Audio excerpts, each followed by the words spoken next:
to walk away from watching Wearing the Badge with a greater understanding of how complex policing is and understand what it is that we do and why we do it and how we do it. Next stop, Sherry. And I'll be with you through the 4 o'clock hour. So we have a lot planned for today. But any minute now, Mayor Brandon Johnson is set to announce his veto of the ordinance pausing the phase out of the sub-minimum tipped wage. It has been very controversial. We have heard very strong opinions on either side of this particular issue, but we're going to carry that press conference in its entirety just as soon as it happens. And here are a few of the other things that we anticipate for this first hour here online that we have together. We're getting an update from a Minooka Village trustee after they decided last night to ban the sale of Kratom. If you recall, we were listening right here on our air this time yesterday about the risks associated with Kratom, and it was a unanimous vote just hours after that discussion here on Chicago Live, a unanimous vote that they had there in Minooka. There's been a lot of community members and organizations that have been pushing for more regulation, and so we spoke with a community advocate. She talked about what that particular substance had done within her family, with her daughter and even grandchild, and so now a unanimous vote banning it in Minooka. And of course, they won't be the only municipality that has to deal with that issue, but this may influence others, down the road. Also, the Park District will be here to talk about a full body figurative statue to be unveiled of Chicago's first permanent non-native settler, John Baptiste Point DuSable. But first, they just need an artist somewhere out there to bring that important historical figure to life for the city. We're going to talk about the contest and the significance and the timeline, of course, very soon. What a cool thing. If you're an artist out there, and you get the opportunity to forevermore say you did that. When people are coming to the city and they're saying wow about so many things around the city of Chicago, that there would be this permanent installation that you created and that you would forever put your stamp on the city of Chicago. So we'll give you more information about, and there are so many artists in the city of Chicago, so who knows who could end up being chosen in the end, but a great opportunity for someone out there. Before we get to all of that, I do believe that Caroline Leavitt is taking some questions and making some statements there at the White House right now. Let's go ahead and listen into a bit of this. Discussions without negotiating and litigating them through the news media. Fran. Just to follow up, though, because you said that some of the information that's been out there about the 15-point plan is inaccurate, can you say what is accurate with respect to ballistic missiles, the nuclear ambitions, and the Strait of Hormuz, which are things that the president has laid out that he wants to see a couple times in the past? Look, if you've heard it from the President of the United States, obviously it's true, as well as the objectives of Operation Epic Fury. We've said repeatedly, I've said them from this podium, the Pentagon has reiterated them. That's why we've taken military action to achieve them. So of course, those are goals that we want to see, but this full 15-point plan that's been floating around in many of your outlets, there's a lot of misinformation to that as well. And again, I would caution you from taking things from anonymous sources rather than verifying them directly with the White House. Christian. Thanks, Caroline. 2 on Iran. First, would the president consider loosening asylum restrictions for Iranians trying to flee the country right now? Again, that's a question for the president. I won't get ahead of him on that. I haven't talked to him about that. Okay. And then secondly, you mentioned at the top that Iran would be hit harder than they have been to this point if they don't recognize the fact that they're losing this war. Could those strikes happen before this 5-day negotiating window closes if the president doesn't think they're negotiating in good faith? You're asking me to tell you if the commander-in-chief would authorize very strong strikes against the Iranian regime. That's not something I would ever reveal from this podium, true or not. Phil. Here, the back. Thank you, Caroline. I was wondering if you would respond to some of this criticism. All right. So again, a lot of people pressing her for more answers about the war in Iran, and more specifically about the timeline of opening up the Strait of Hormuz. Of course, the president has given, or at the beginning of the week, gave a 5-day deadline for the Strait of Hormuz to be back open. We also know that there are more troops being sent over. So there is a lot of anxiety, if you will, and a lot of concern as to what happens next. And if that deadline really is a hard deadline, or if something may happen between Monday and Friday for there to be some type of movement other than ground troops being in action. We shall see. We'll continue to keep updated. Essentially, she was saying that they're not going to obviously give away any type of details as to the movement of troops, but she believes that, if the president said that this is when he intends for it to be back open, that's when it should be back open. Again, we'll see if that happens. But let's get back to that all call for artists here in the city of Chicago for such a time as this to put your stamp on the city in a very special way. I have Michael Lang, who is joining me now from the Park District, to tell me a little bit more about the contest for the first permanent non-native settler, Jean-Baptiste Point DuSable, to be memorialized in our city. Thank you so much. We appreciate it. Thank you. Thank you for having us. Absolutely. And this would be different. I mean, many of us have seen the bust of Jean-Baptiste Point DuSable in the city, but a full body. Tell me about the difference in now having a full body, or trying to get a full body memorial to him. Yes. So the Chicago Park District has worked with through a fairly lengthy process with the community on developing what will become DuSable Park. And as part of that, there was a lot of strong interest in including a sculpture, a full body sculpture that acknowledges and represents DuSable. And so when you put out the all call, I mean, are you thinking you're going to get thousands of entries, hundreds of entries? And what would the timeline be like to whittle them down? That's a good question. So we have put out this call. All artists are welcome. We're giving priority to Haitian artists or teams, particularly those with a strong connection here to the city of Chicago or the Chicagoland region. But it is open to anybody in the world to apply. The actual submission deadline is April 13th, so just a few weeks away. And we anticipate likely having the chosen artist, known by the end of May. Okay, let's talk about what you all are looking for from the artist. I mean, you mentioned some of the credence that may be given to, say, a Haitian artist, be it that Jean-Baptiste Point DuSable was Haitian, but what are you looking for in the submission? So the goal here would be to have a public art piece that is figurative, something that would honor DuSable, honor his Potawatomi wife, that's Kitty Hawa, and represent indigenous voices. What's really important is that it is very well integrated into the overall design and interpretive signage, sort of his history as an individual, but also his history as an important part of the settlement here as in the city of Chicago. And let's maybe expound on that. His history with the city, his history as an individual. If someone doesn't know this historical figure, give them a bit of a history lesson. A little bit of a history lesson. That's a good question. So DuSable is often referred to as a Haitian pioneer. He actually established a trading post here in Chicago in the late 18th century. And so because of that, he is often referred to as sort of one of the first permanent non-native residents in the city.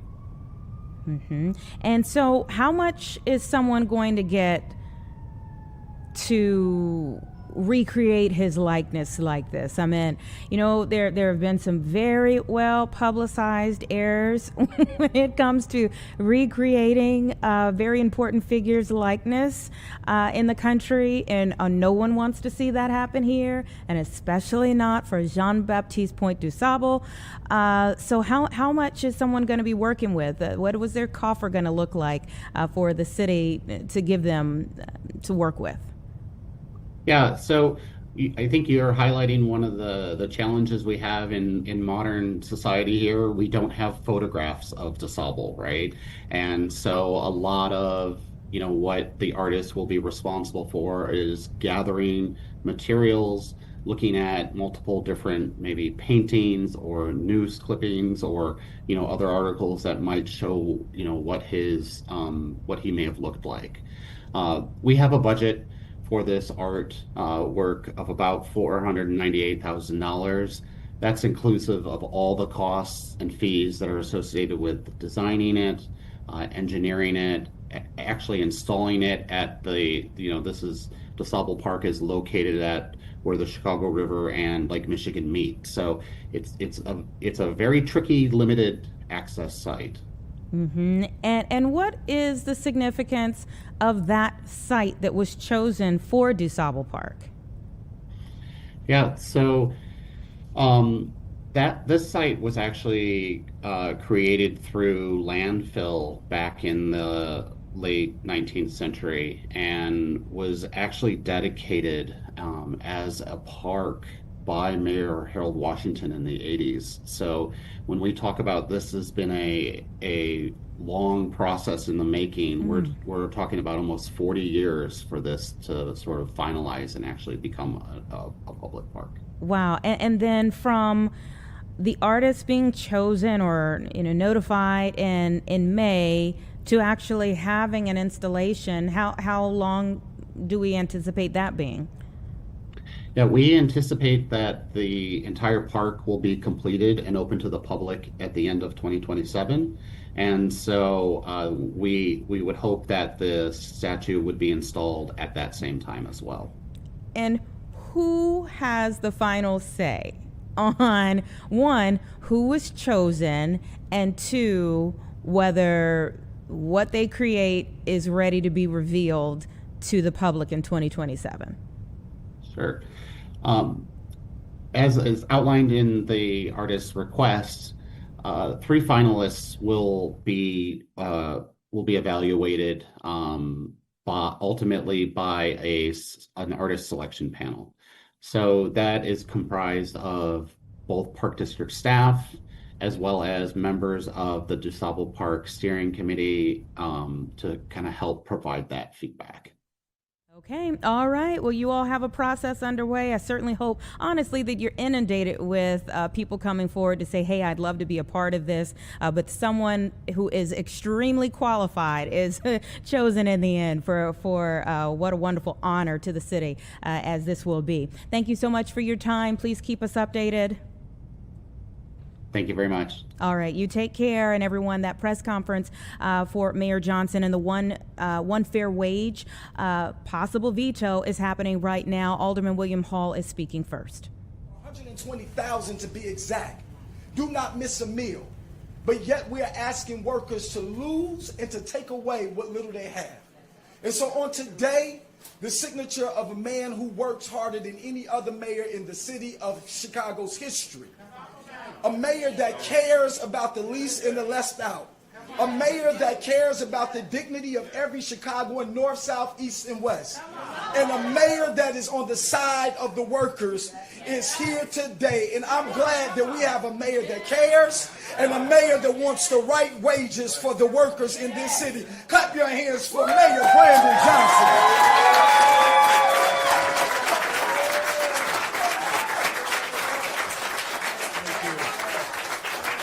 Thank you very much. Thank you. Good afternoon, everyone. Good afternoon. You know, as Alderman Hall was introducing me, talking about how hard I work, once we fix this, I want to talk to City Council about my raise, okay? Since I haven't gotten one in 3 years. So,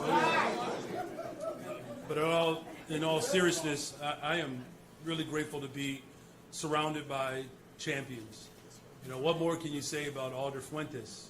I mean, seriously, got elected and hit the ground running to ensure that the people who elected her, that she would be held accountable to the very vision and platform that she ran on.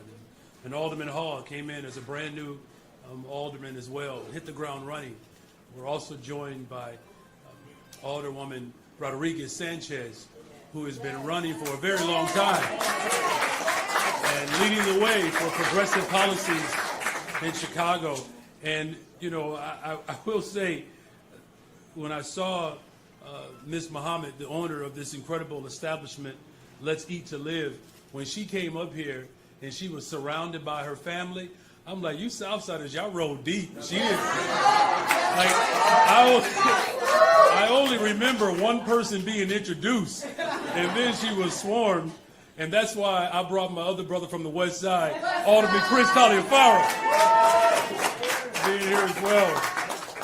And to the One Fair Wage Illinois Director, Richard Rodriguez, and of course to the fighter of this brand new organization, Fight Now, the Executive Director, Nataki Rhodes. Thank you for being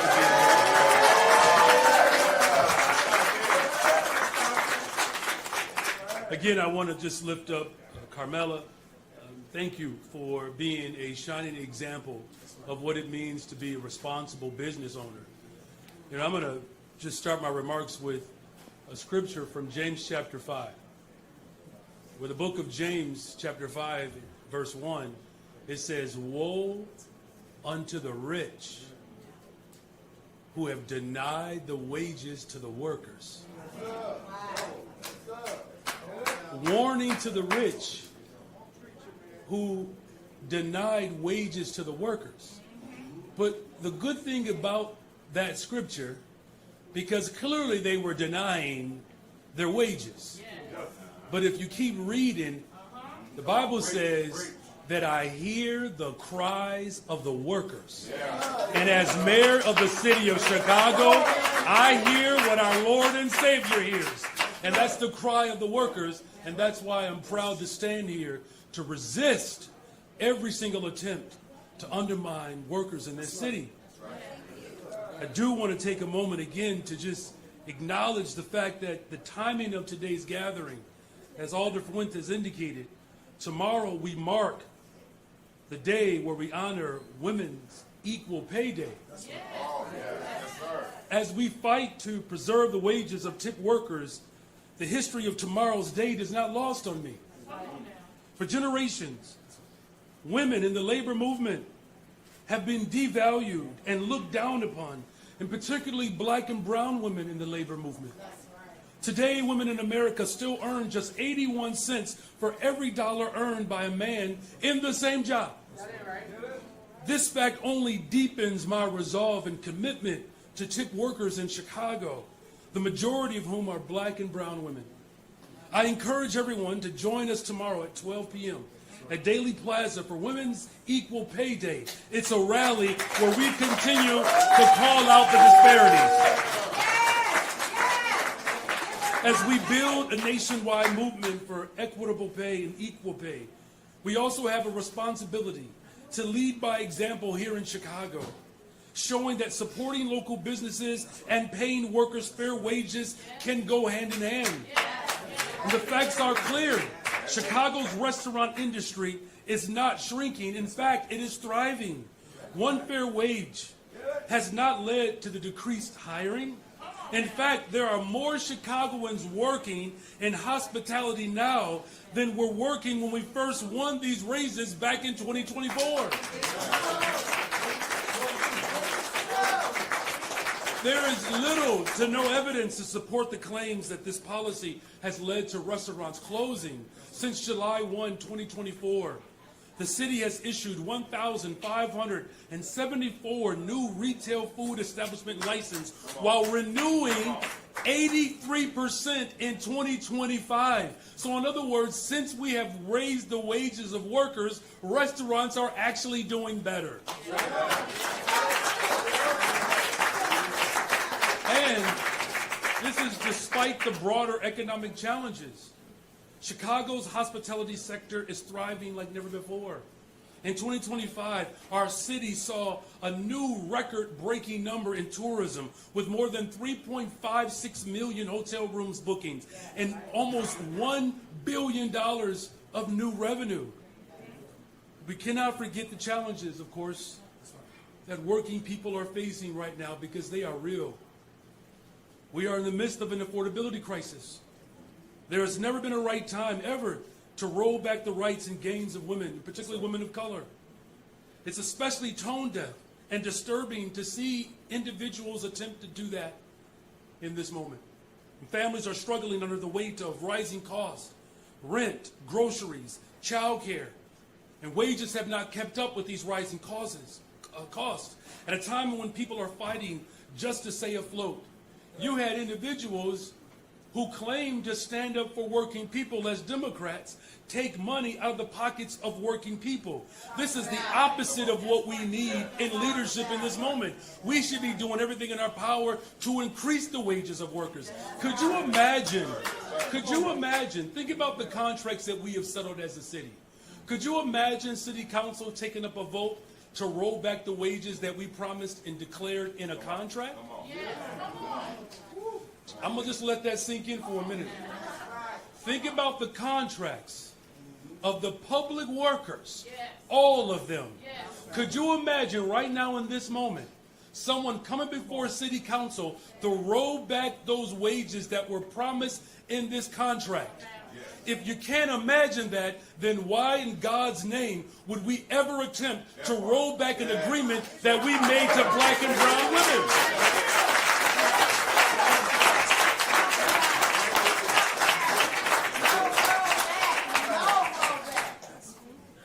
So, at a time in which the federal government is cutting taxes for the ultra-wealthy, giving them the largest tax break in the history of America, the rich literally got richer with a stroke of a pen.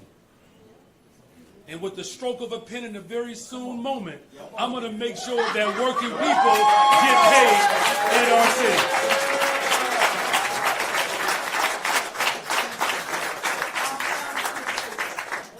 Gutting health care and taking food benefits away from people. We're not going to abandon working people. That's right. And that is why I have officially filed my veto ordinance. Yes. And I will not allow our progress to be put on pause. I will not allow us as a city to compromise what workers deserve. We will fight to preserve the raises of tipped workers.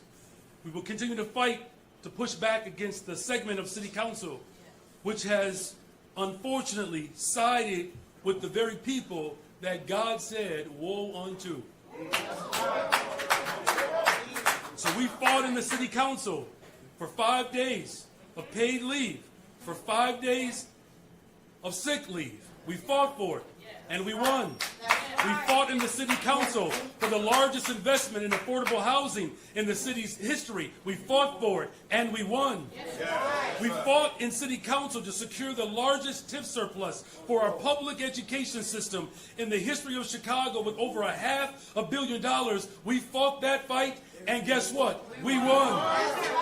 And even as City Council has stood in our way, blocked the efforts to ensure that the ultra-wealthy and the largest corporations pay their fair share, we will overcome and win. And this group of alder that goes out of their way to take wages from tens of thousands of hard-working Chicagoans, we are not going to let them get away with it.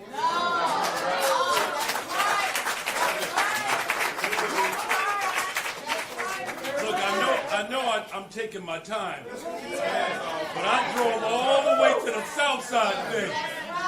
I'm going to take my time here. So I want every worker in the city, to hear me and to hear me clearly.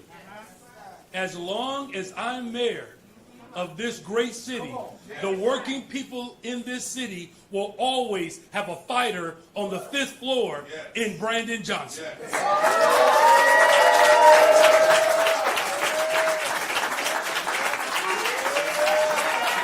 You will always have a fighter in me.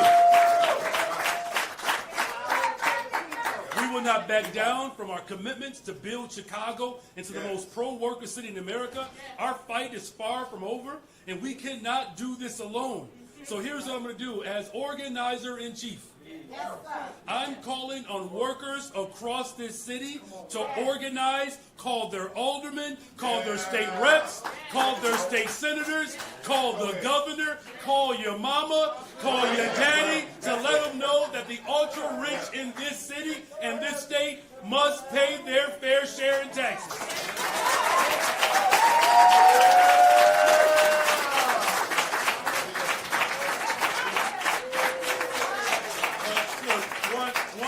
Amendment, leave your mothers alone for a day. Just give them a moment. All the hardworking moms, I apologize.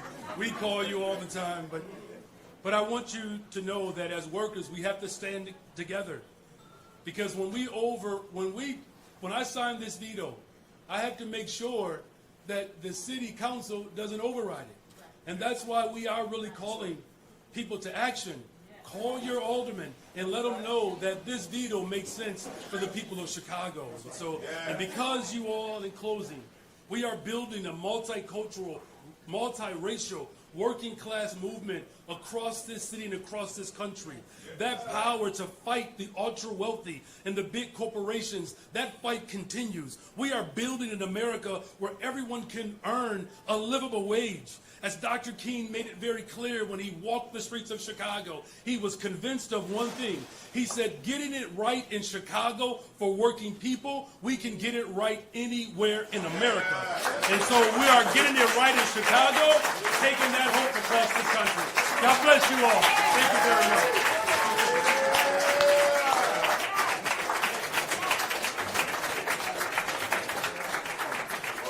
Okay, we were listening in there to Mayor Brandon Johnson as he prepares to veto the tipped wage amendment for the city. And we did anticipate him to take some questions. It looks like at the very least he's going to go ahead and do the signing ceremony before he actually takes questions from the media here. He was introduced as a mayor who cares about the least and the left out, a mayor who cares about workers and the right wages for those workers, and you can see many of his supporters there behind him. He is surrounded by supporters for this particular event that's there at the Let's Eat to Live on 67th Street on the south side. Now, the mayor talked about being a responsible business owner. Obviously, this has been a very, very contentious battle for this particular amendment. Again, so there you can see by his side Alderman Fuentes, Ramirez Sanchez, Alderman Hall, who introduced him, Alderman Taliaferro as well. But there is, as he indicated, a pretty significant segment of alder people who are fully against this measure, which is why the mayor is now vetoing what they put in place. So this has gone back and forth at least 3 times at this point in time. He says he used quotes from the Bible, passages, I should say, from the Bible, talking about the workers being denied wages. And he likened himself to hearing the cries of the workers, and says that he will resist all attempts to undermine workers in the city. He talked about tomorrow being Women's Equal Pay Day. In fact, there is a rally set for tomorrow. And he talked about supporting businesses that pay their workers. He went into, as you can see him right there, just signed the veto, okay? A little applause as he is signing the veto. Again, he is surrounded by supporters in this particular venue. You can see many of them surrounding him right now. He says there is no evidence to suggest that this would lead to restaurants closing, and that actually they're doing better, have been doing better since this went into place, this one tipped fair wage. that kind of increases the minimum wage for workers. He says that he is making sure workers get paid in the city. There will be no pause to that. He says there will be no compromise on that. And again, going back to the segment of city council that he knows is fully against this, he says that he will not let them get away with this. So he was encouraging people to call their alder people, to call other elected officials who may be against this right now, to make sure that they don't override the veto. This doesn't go back and forth yet again. And in his final moments there, which kind of sounded like a campaign rally, he talked about being a fighter on the 5th floor for people. Now, they have put that podium back up. I would assume that's likely because he's getting ready to answer some questions from the media. Let's listen in and see if, in fact, that is what he's getting ready to do. Please get back into position. Please get back into the position where you were. All right, thank you. Mayor, we'll start here with Jake. Okay.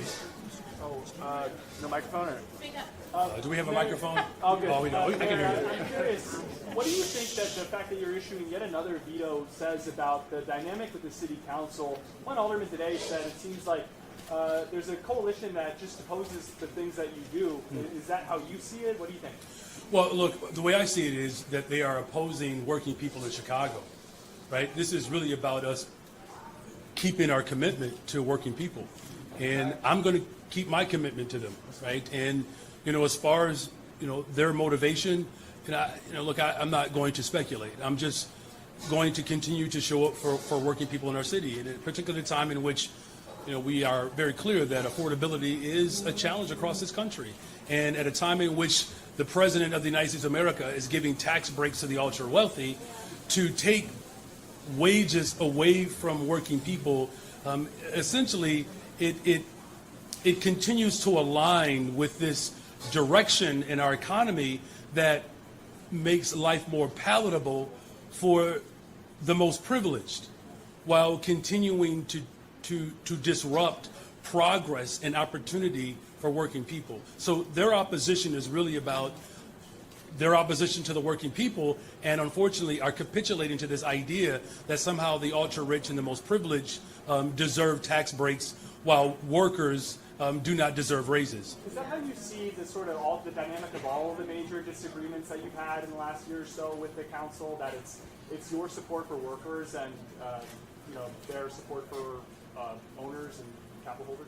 Well, look, there's no secret that the ultra-rich and particularly the special interests have an oversized, not just opinion, but dictation in our economy, right? You saw hundreds of millions of dollars spent throughout this campaign cycle that, clearly is working overtime to protect the interests of just a handful, and maybe not even a handful, but the interests of one, right? And so I just know that for me and the alders that are standing alongside of me, we're clear about our assignment. That our assignment is to make sure that everyday people in the city of Chicago have all of the support that they deserve and need to live in thriving communities. You heard the owner here. She talked about people over profit, but she took it one step further. She talks about those investments have created safer spaces in communities as a result of these investments in working people. And so why would we roll back something that is effectively transforming our city, particularly on the sides of town that have been historically just disinvested in? So it's not only tone deaf and short-sighted, I quite frankly will call it immoral, because that's exactly what it is. Hey, Mayor, how concerned are you? oh, I'm sorry, Heather, because I was listening to you. That was my bad. She told me to speak up. So Okay. Heather wants to go. No, let Heather go. Come on, Will. It's Women's History Month, for crying out loud. Now, you better ask a nice question. How concerned are you that the city council could find 34 votes to override your veto? And if they do, would you see that as a rebuke and an indication you need to change your approach? Well, look, the reason why I'm calling the city of Chicago to action is because I want to make sure that we don't override my veto. Right, look, this fight, We're not going into this fight by ourselves. And so, look, I won't speculate or try to prognosticate, what could happen.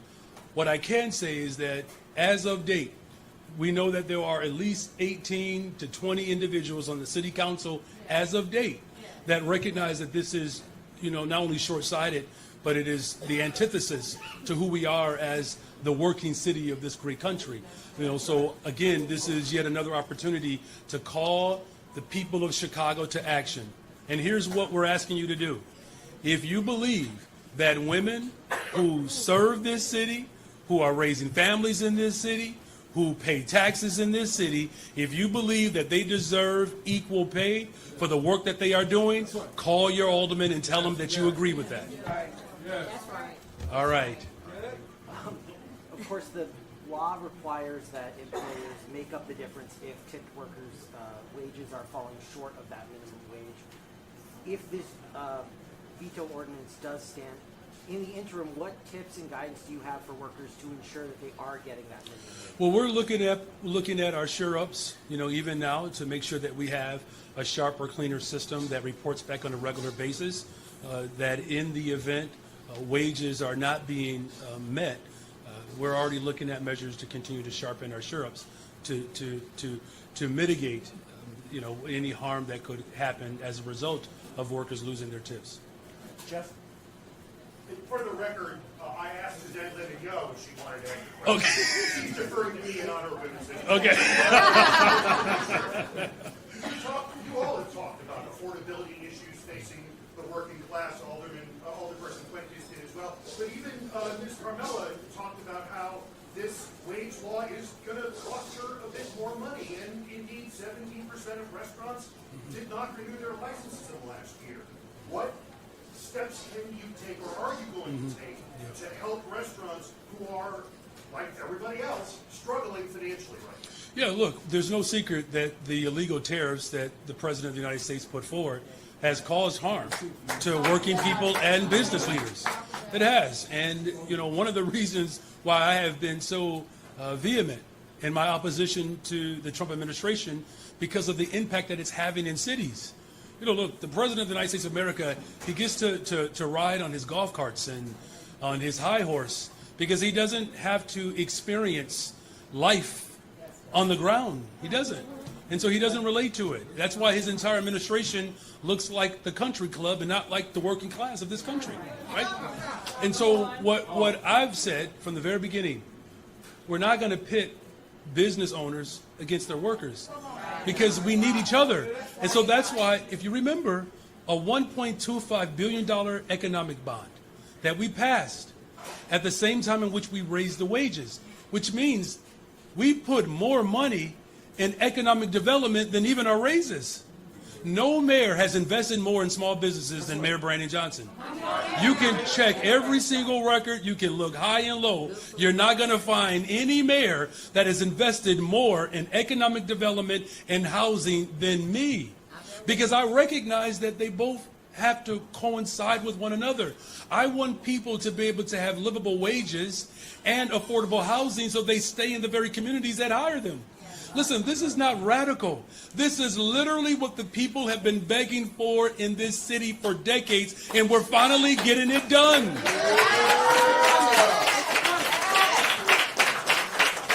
And so listen, Ms. Muhammad got me fired up over here because, yes, listen, it's a promise that we made to people. Let's keep in mind, you all, think about the number of businesses that received economic development from the bond deal. Think about those individuals. The Good Food Fund is a good example. Think about all the small businesses. And think about at the federal level, small business investment is being cut. What if we were to go back to those small businesses and say, you know what? We know we gave you this money. We know we promised you this money. We know you've already budgeted around this money. But because we're having such a hard time at the federal level, we're going to take those dollars back from small businesses. Could you imagine us doing something like that? People would call that not only ridiculous, but irresponsible. Yeah. But why, when it comes to everyday working people, they expect working people to put up with nonsense that other entities would not put up with?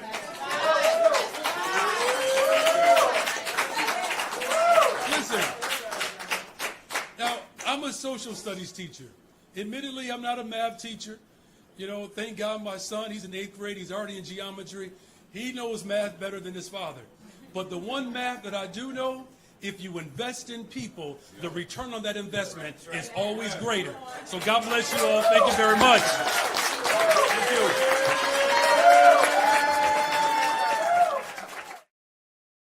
As we have been listening in there, Mayor Johnson has been taking some questions from reporters who are in this room. Again, he has just vetoed the ordinance pausing the phase out of the sub-minimum tipped wage. Okay, I was looking around the room for a few more faces. I mentioned a few in the very beginning, a few more that I saw, Alderman Cicho Lopez and also Alderman Irvin there. So the mayor says he has about 18 to 20 alders that are firmly in his favor in making this veto.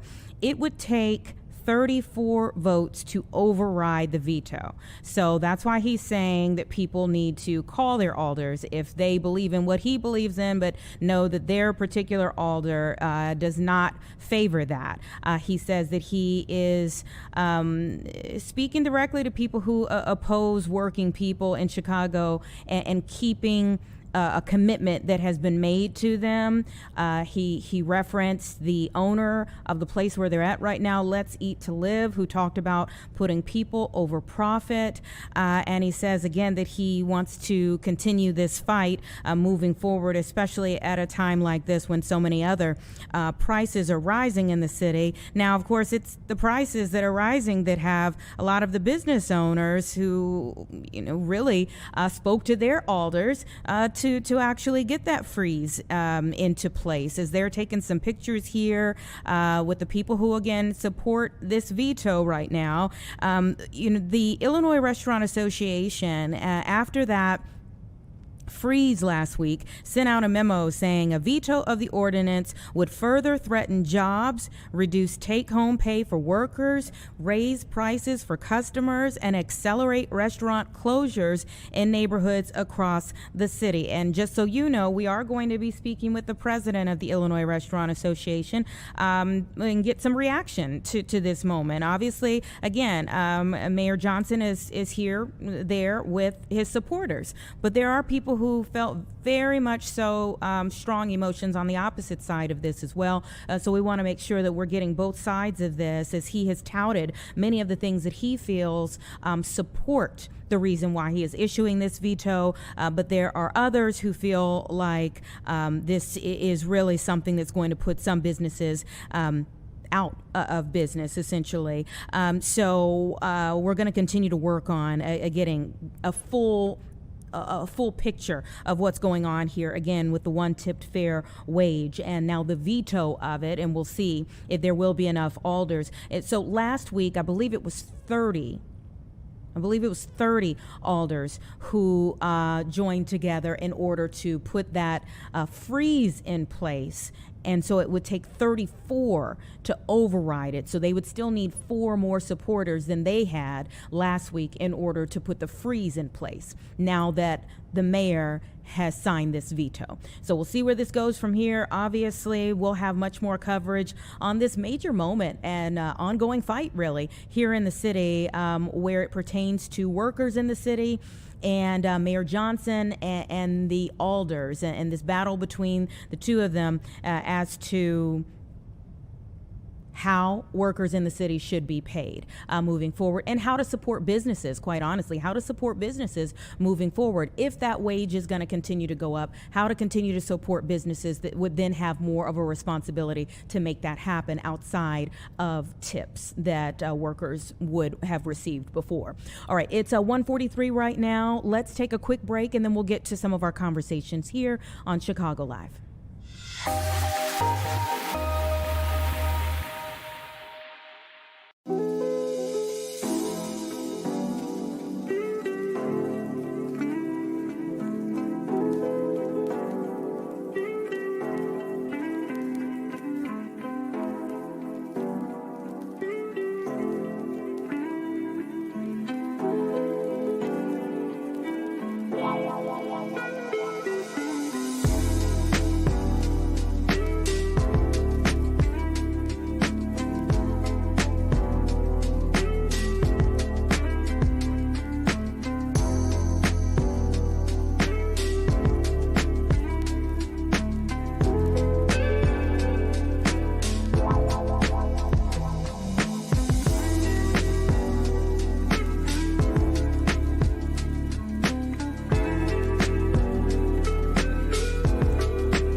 All right, welcome back, everyone. It's 1:46, and we have to get an update on things in the ban now of Kratom for the village of Minooka.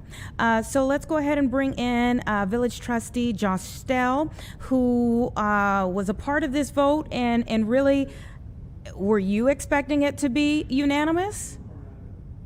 Hey, good afternoon. I was thankfully expecting it to be unanimous. We've been working on this throughout the month at the committee level, and so our other trustees did understand kind of the importance of what this meant for the community. Mm-hmm. And when you say the importance to the community, obviously we were listening to a community advocate yesterday here on the show talk about what it had done to her family, what this substance had done to her family, but talk a little bit more about your efforts and the other village trustees' efforts to what you feel is protect the community. So this is something that, there's no federal regulations for it. There's no state regulations for it. And so what the village of Minooka has at its disposal, we're a small village. We don't have the, kind of tools and resources that we would need to be able to regulate it so much. And given the variances in potency of the products that are being sold, we felt that getting it out of our community and not allowing it to be sold was the best avenue to keep our residents safe. Mm-hmm. And how long has this been coming? So I've been speaking with Kelly, the resident you spoke with, for a few months now. For a while, I'll be quite frank, I'm a new village trustee, and I wasn't aware of, whether or not we could. And I've heard of some other towns do it, but the way home rule municipalities versus non-home rule municipalities can do things is a little bit different. But once I found out that we could, I immediately started working to draft an ordinance and get it into our ordinance committee. So it was heard in our committee for the first time just this month. And then once the trustees in our committee knew what the importance of with it was, we were able to move forward with it fairly quickly. Mm-hmm. And maybe break down even the aspect of the different types of municipalities that you just mentioned there. Yeah, so home rule municipalities, they are either municipalities over a certain size or that have passed a referendum. They get more leeway to make regulations within their towns. Non-home rule municipalities are limited to only what the state says we're allowed to do.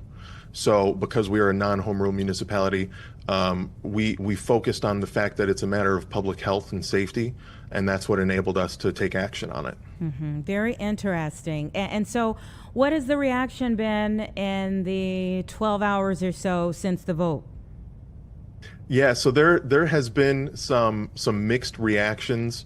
Some people ask whether it's government overreach. What I think ultimately is that local municipalities have played a role for a long time in protecting the health, wellness, and safety of the public that we serve. And I think this is just, another step towards meeting that goal. Yeah, and for those who believe it is government overreach, one of the things that I talked with Kelly about yesterday is how Kratom is marketed, if you will.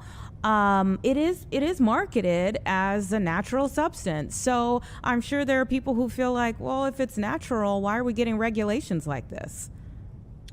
There are a lot of natural things that when, in certain quantities can be very dangerous for, your health. Water is a natural thing, but that doesn't mean you can't drown. So it's about making sure people are educated and understanding what risks are. Another thing is, even though the leaf that comes from the tree itself is natural, because supplements are unregulated, you don't actually know that that's what you're getting when you purchase something off of store shelves. There are plenty of instances where sometimes supplements are, mixed with other things, whether that's to, increase the viability of the product or the ease of consumers to use it. All things point towards trying to lead people towards buying more of it. And because it's natural in its purest form doesn't mean that's necessarily what folks are getting. Mm-hmm. And then there was the aspect of still staying on that vein of marketing, there was the aspect of this that really points to the marketing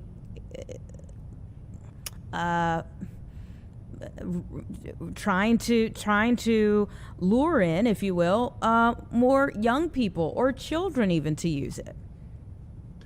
Yeah, so marketing of products, not even just Kratom, but along that vein, they use bright colors, different kinds of styles on the marketing materials themselves that are more, attempting to gather the attention of people that are younger, because they want to see more lifelong users out of these products. So the sooner that they can get younger people to start taking them, the longer they have to essentially continue to sell it to those people.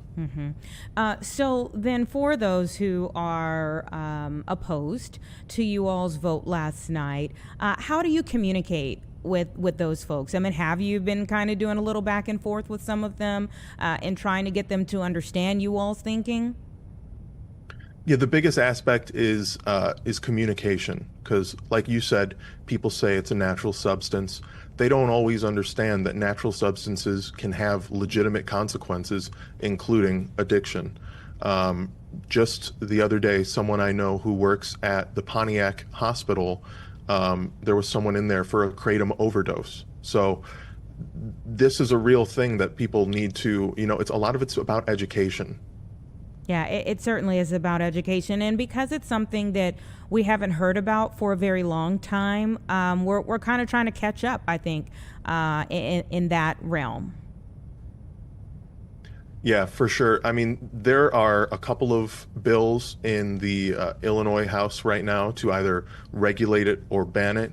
What I do think needs to happen for sure is that we need some kind of comprehensive, across the board regulation, at the very least in the state of Illinois, to make sure that when this product is made available, if it's made available, that it's done so in a way that's responsible and not just allowed for anyone to buy at a smoke shop with no dosing, no ingredients, actual calculating what's actually inside. The people need to be protected.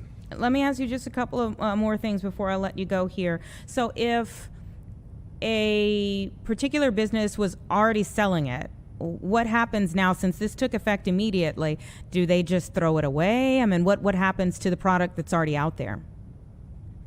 So that's a legitimate concern, and we chose to make our ordinance take effect immediately because we didn't want to see like a fire sale where the businesses know they have to get rid of it by X date, so let's just make it really cheap and flood the community with it. So we chose to ban it immediately upon the passage of the ordinance. I did work with our staff at the village to see what the impact would be, what businesses are selling it. One of the businesses actually received their shipment of Kratom from another town where they had a business that recently banned it. So that's kind of what we were dealing with there. Very interesting. Okay, last question. This is nowhere near as serious, but yesterday I said Minooka, and we were having a debate in here. Is it Minooka or Minooka to those who are native to the village?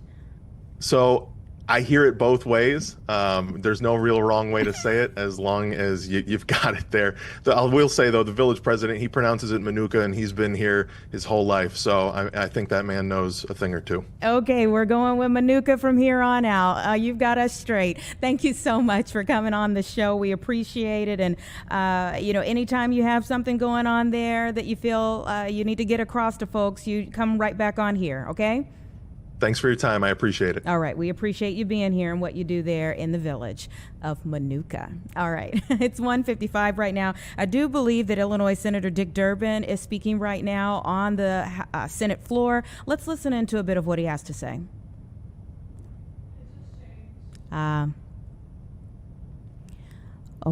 Okay, all right. He was speaking moments ago, but he just finished. I believe this is the Attorney General of Virginia, the outgoing Attorney General of Virginia, who is now speaking. So we'll listen in still for a bit.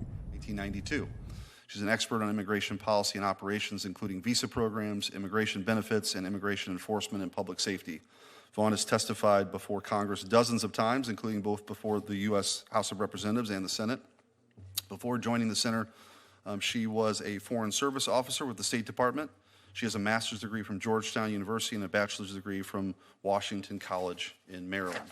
Mr. Abraham, who's here, Joe Abraham, is a lifelong Illinois resident, husband and father of three, a corporate finance professional at a Fortune 50 company. He's dedicated his life to his family and his community. Joe is the father of Katie, who was killed by a drunk driving illegal alien in January of 2025. Since her death, he has spoken on national media, including Fox News, and published multiple op-eds to raise awareness about the impact of current policies on families like his. Thank you. We have Sheriff Clarence Burkhead, who has been in law enforcement for 41 years in North Carolina, and Sheriff is an elected position, and he got a modest 86% of the vote. Better than you. He's pretty good, I gotta say. But he started out as a new deputy sheriff, and one county. He has been spectacular in his career. He was the leader of law enforcement at Duke University, and now he is the elected sheriff of Durham County, and has incredible experience in what it takes to do good law enforcement, what it takes to cooperate with other agencies, including federal agencies, and we're delighted, Sheriff, to have you here. And we also have Stephen Vladeck, who's a well-known and frequent witness here, professor at Georgetown University Law Center, where he's recognized for his expertise on federal courts, the Supreme Court, national security, and the author of a best-selling book, The Shadow Docket, and How the Supreme Court Uses Stealth Rulings to Amass Power and Undermine the Republic. I also really respect that he's just a beloved teacher. He pays attention to his students. And he's won many awards, which I won't go through, but I want to express to you my gratitude that you're here again on your time. Thank you very much, Mr. Chairman. Thank you. And we'll recognize now the witnesses for their opening statement. We'll go left to right. We'll start with you, Jason.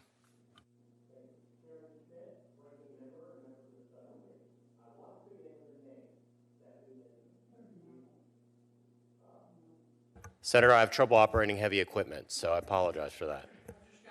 Thank you. Stephanie was 41 years old, a mother from Fredericksburg, Virginia. Her family described her as a beam of light in dark places. And on February 23rd of this year, Stephanie was standing at a bus stop in Fairfax County where she was stabbed to death. Her killer had been arrested more than 30 times, and he was in this country illegally. A federal judge had ordered his final removal 6 years ago. An ICE detainer was lodged, and Fairfax County refused to honor it. The police warned the prosecutor in writing repeatedly that this man was a ticking time bomb, a menace, and would kill someone. The police were right. Stephanie Minter did not have to die, and that is why I'm here today. But I need this committee to understand something critical. Stephanie Minter is not an isolated tragedy. She is tragically the most recent and visible name in a documented pattern of preventable harm to Virginians, a pattern with a common cause: sanctuary policies. In December of 2025, a Fairfax County man was shot and killed in his own home one day after an illegal immigrant with 7 prior charges, including a prior murder charge, was released from jail. The ICE detainer was refused, the charges were dropped, he was free, and a man was dead. The victim could have been spared with one simple phone call from Fairfax authorities to ICE. As shocking as this sounds, it is that simple. A quick phone call would have saved this man's life. A woman was raped on a popular walking trail in Herndon, Virginia, days after an illegal alien was released from jail early by a prosecutor who had already reduced his felony assault charge without ever consulting police. A 4-year-old girl was nearly abducted in the middle of the night by an illegal immigrant who broke into her bedroom. The prosecutor progressively dismantled the charges over 18 months down to a misdemeanor and then dropped them entirely when a judge rejected a plea deal as inadequate. A child predator was released early, an illegal immigrant, and offered Roblox gaming currency to children under the ages of 10 who had already been arrested for public sexual misconduct. This all happened in the same county with the same sheriff and the same prosecutor and the same policy over and over again. And that is just a few miles away from here. Members of this committee, this is not incompetence or coincidence. This is policy. Fairfax County Commonwealth's Attorney Steve Descano published this policy on his own website, and it says, quote, whenever possible, Steve will make charging and plea decisions that limit or avoid immigration consequences. This is a formal, written policy giving criminal illegal immigrants preferential treatment in our justice system. It's not discretion, it's discrimination.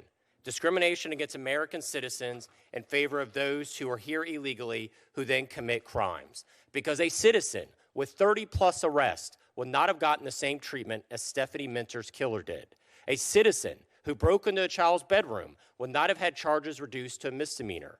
The Law Enforcement Legal Defense Fund has formally petitioned the Department of Justice to open a civil rights investigation into Toscano's office, arguing this policy violates the Equal Protection Clause of the 14th Amendment. They are right. Now let us be direct about the law.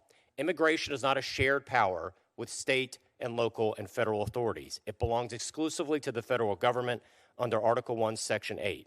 Congress has the authority to establish a uniform rule of naturalization, and not what we're seeing today, which is a patchwork of local noncompliance. What Fairfax County is doing is exactly the opposite of what our framers intended. It's actually affirmative obstruction.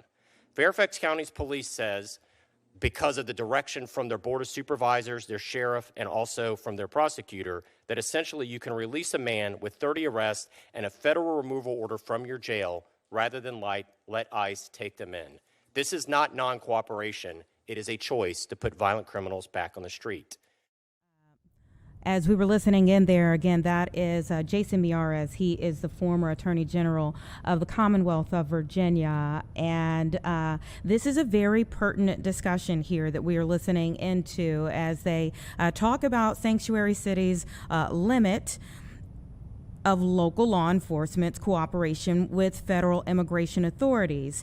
And of course, right now, there is a spotlight on Illinois. It really has been, but right now especially, there is a spotlight on Illinois for a particular case that took place just last week, where we had a Loyola student who was out with friends near a pier, and she was shot and killed by a man that the federal government says is a Venezuelan undocumented immigrant, and that there is a history of documentation there in terms of shoplifting and some of the other things that he has done in our area, but was never turned over to immigration authorities. And so right now, the federal government has issued a detainer for local authorities to keep him in jail for this judicial process to now play out, which could ultimately end in him being deported, of course, from the United States. So as Attorney Miyares is going over some of the things that have happened in Virginia, right next to him, who will also be testifying during this hearing, we could see there that the father of a young woman who was killed in Illinois, I believe that was in December, or definitely at the end portion of 2025. She was in a car with a friend of hers down in the Champaign-Urbana area. They were students at the University of Illinois, Urbana-Champaign. They were out one night in a vehicle. They were hit by a Guatemalan immigrant who then left the state of Illinois, tried to get fully away, but he was caught by U.S. Marshals in Texas and brought back and then ultimately deported. And so there are, again, looking at many instances of when undocumented immigrants have committed crimes in the United States, and they believe that this points back to sanctuary city, sanctuary state policies, like the welcoming ordinance that we have in the state of Illinois and the policies that we have here in the city of Chicago that we're now, again, under a focus. In fact, we're going to be speaking a little bit later on in the broadcast with a Republican, because this has been sharply part partisan issue. We are going to be speaking with a Republican in our state, Plummer is his last name, that we'll be speaking to about their efforts to now revisit Illinois' Trust Act. Okay, so again, we're going to continue on with that conversation. Katie Bram, not Abraham, but Katie Bram was the young lady's name who was killed in the Champaign-Urbana area, her father there. So if we do see that he is maybe speaking at some point in time, we may go back to listen to him. He is from Glenview, so he is from Chicagoland. We may go back and listen into that, but we are going to proceed with our conversations, noting that we'll be circling back to that issue in and of itself where it pertains to our state a little bit later on in the broadcast. Let's get in a 2-minute break here. We know that our next guest is already on the line, so let's get in a 2-minute break and then we'll go ahead and bring him in.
Okay, welcome back, everyone. It's just about 2:10 right now, and we want to get to CNET broadband expert Joe Supin to talk a little bit about a vote that happened yesterday to ban new foreign-made routers. Thank you so much for your time.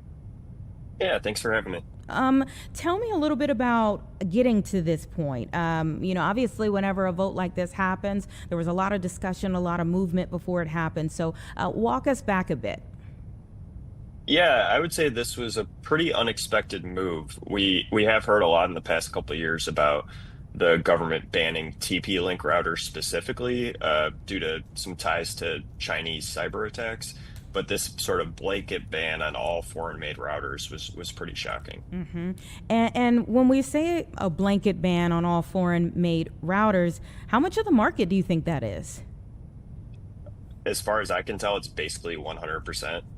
Really, the only router I could find that is claiming to be 100% U.S. made is Starlink's newer router, and that's pretty much only used by Starlink customers. So it's not a really popular one. So this really applies to almost any router you could think of. And so, what kind of effect, what kind of impact are we talking about here? Yeah. So today won't necessarily look that different than a couple days ago. Like any router that was already approved by the FCC is still available to buy, and you can continue to use your current router.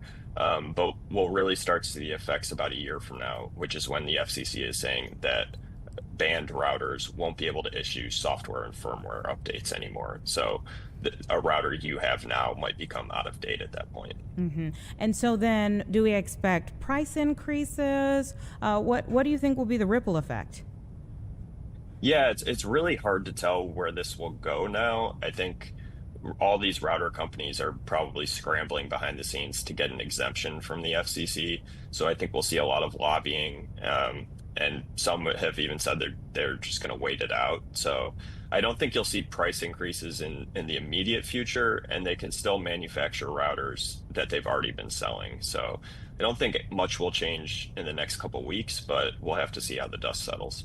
And in 2026, what is it like in terms of whether this affects more like businesses versus everyday households? I mean, how many everyday households have routers?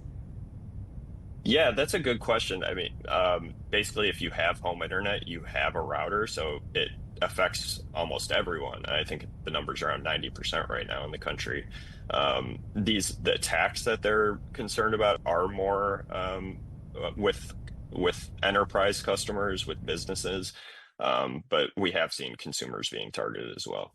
And so then, what do you think? You mentioned the fact that, a lot of companies will probably be scrambling to try to get some type of discount. But what do you think the providers will actually maybe try on their own? The internet providers? Mm-hmm. Yeah, that's a good question, because the equipment that they issue is the same as any router you'd buy on your own. Mm-hmm. It has a lot of foreign manufacturing involved.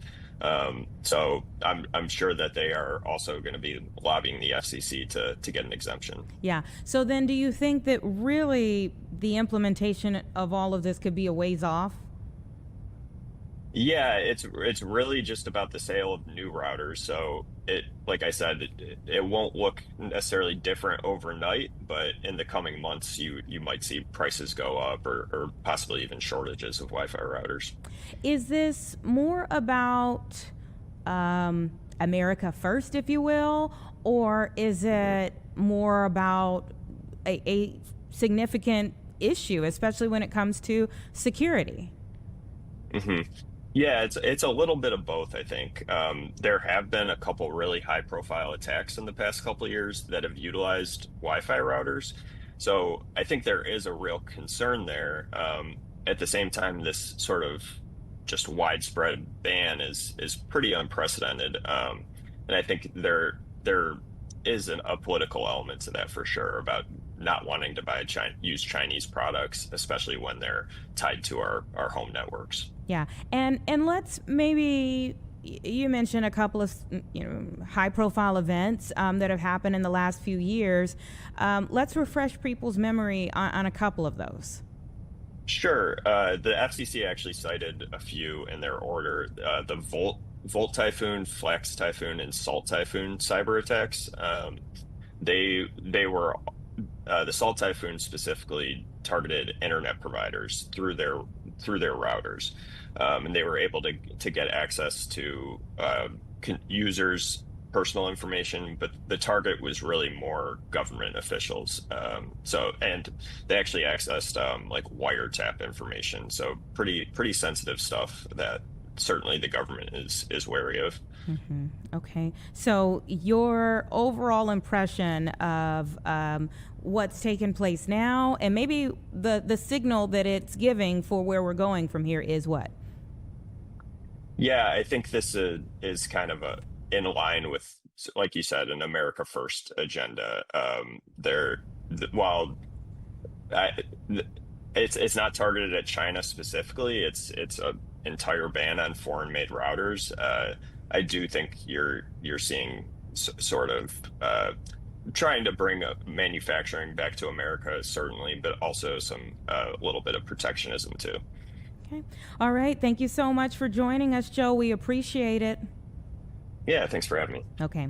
It's 2:15, everyone. We're going to get in a quick 2-minute break, and then we're going to have an interesting conversation with a former member of the NYC police force. who has kind of become a trusted security expert for those of us here at Fox Chicago, to talk a little bit more about a new element of investigation and conversation surrounding the disappearance of Savannah Guthrie, the mother of Today's Show host Nancy Guthrie, the mother of Savannah Guthrie, Today's Show host. So give us 2 minutes. We'll be right back.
Welcome back, everyone. It's 2:18. Greg Sanfilippo is joining me now so that we can talk a little bit about these latest developments with the missing persons case of Nancy Guthrie, the mother of Savannah Guthrie. Thank you so much for your time. My pleasure to be here. Okay, so now it appears the sheriff there in Arizona for this particular area is saying that in the search for Nancy Guthrie, they now believe that something occurred 3 weeks before the disappearance of her from this area. What are your thoughts on this? I mean, they have no video stamps on any of what they have shown publicly, but what are your thoughts on maybe what may be happening behind the scenes? Sure, this gets back to something that we learned earlier on with that doorbell camera and not having that active subscription to the recording of the video. So, although, anything that goes out over the internet is nearly impossible to destroy, it makes it very difficult to retrieve. So think about, a photo. As over time, you get less clarity on that photo, right? So similar to that is the data from that video stream. So we got the video of someone outside the front door, but that metadata or the timing and all that extra data has become so much harder to retrieve when you don't have that subscription, which would then record, and for a minimum of at least 30 days for anything for live cameras and video recording is advisable. When we first got video from her doorstep of that man there who, it looked like there was a visible weapon on him, and then he tried to put up some type of leaves or something at the camera. there were immediately a lot of tips coming in, and it just seemed like in that moment and for several days after it seemed like, oh, we're getting somewhere. And then it went silent again, essentially. What are your thoughts on the wait and how long it has been in terms of do the authorities really have as much, or are they possibly as clueless as many of us? The fact that information isn't coming out to the public isn't necessarily a sign that they're clueless as the general public.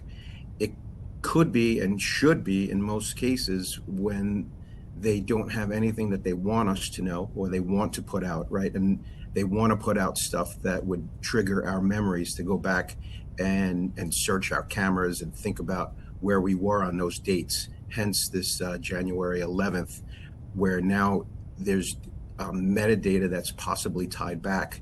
Some of those videos might have been earlier, right? And it seems hard to believe, but this is what the difficulty of pulling that data when it's not easily recorded.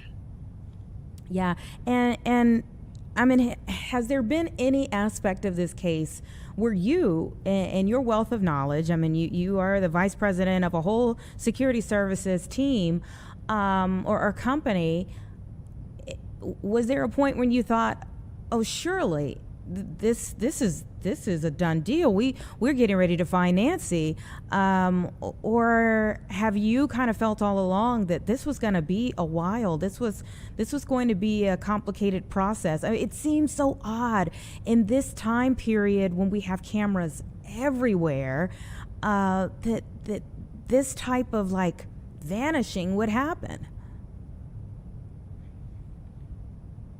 Like most people, once those videos came out, it started getting very optimistic, right? That there would be, tie-ins back to the public, jogging their memory, coming up with other videos. However, these cases typically take a long time, so it's not surprising the amount of time. What is surprising is we've slowed down a little bit. Doesn't necessarily mean, we're in a cold case or everything's, ground to a halt, because there's so much information to analyze. It's just, the coordination between local sheriff and the FBI that's, become a little troublesome at this point, right? We would have liked to have seen these progress and that relationship develop a little bit more, and it seems a little problematic in this instance.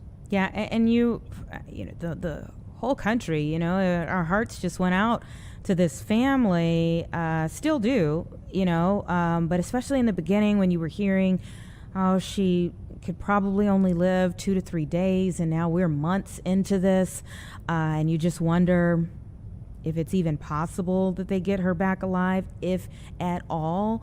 In your thoughts on this particular case, do you think that possibly the person got out of the country by now? It's highly possible, right? The location of Tucson to Nogales, Mexico, the time that before you started seeing, really robust investigations, it is possible. We continue to hear from the sheriff. We heard now also from the family that they strongly believe there's a connection to Tucson, that Nancy Guthrie is still in that area.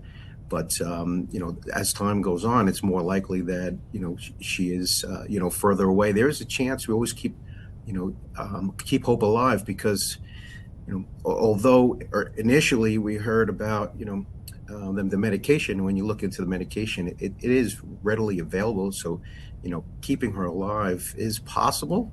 The longer it goes on, it is more problematic and troublesome, though. Yeah, and it also seemed like there was a lot of conversation about cryptocurrency and movement in certain accounts in the very beginning, and we haven't heard anything about any like ransom notices or the crypto aspect of it in quite some time. Do you think all of that was bogus? So we're still unsure, right? If a ransom was paid, it's, you don't want that information to get out there so, other people can, mimic this or, pretend to have information for, false ransoms. So that information will be kept pretty close. However, cryptocurrency in and of itself is problematic from a kidnapping standpoint, right? It is actually easily traceable. It's, very easily transferred, but there are mechanisms to do that. So, that was a little bit of an indicator initially that, perhaps it wasn't as sophisticated as a network or some sort of pattern, if you will, from a organized kidnappers. So it goes back to 85% of kidnappings happen to someone that is connected somewhat to the victim. And it is not totally unknown to the victim. So hence we're just going back to January 11th, trying to, jog the public's memory for tips. Yeah. And when you talk about jogging the public's memory for tips, are there things that you think, even though we haven't come to a completion of this investigation, and obviously we would still hope that the completion is that Nancy Guthrie is back home with her family, but we haven't come to a completion of this, but are there some lessons learned that you take from this for the general public, even at this point in the investigation? Right, go back to the doorbell cameras, making sure that you have subscriptions so that data is easily retrievable, but also using that, it doesn't need to be a sophisticated security system. Those doorbell cameras have the ability to view who's at the door, right? So that makes it a live security monitoring, right? And, even if we have, elder relatives, we can access that easily on our mobile devices to see who's at the door, or triggering that to motion detectors, see who's moving around. So very inexpensive solutions that, if used in the right way, have the ability to prevent, not only just investigate afterwards. Yeah, I just obviously pray for the family that they are made whole yet again, but that they also have some answers. I can't even imagine what they have been through over the last several months here. And I think that's a part of what pulled at the heartstrings of America is nobody would want to be in this situation. So we're obviously hoping that the best outcome is still possible for them. But thank you so much for weighing in today as we got this new information about a possible shift in the timeline here. Greg Sanfilippo, Vice President of Doyle Security Services. We appreciate you.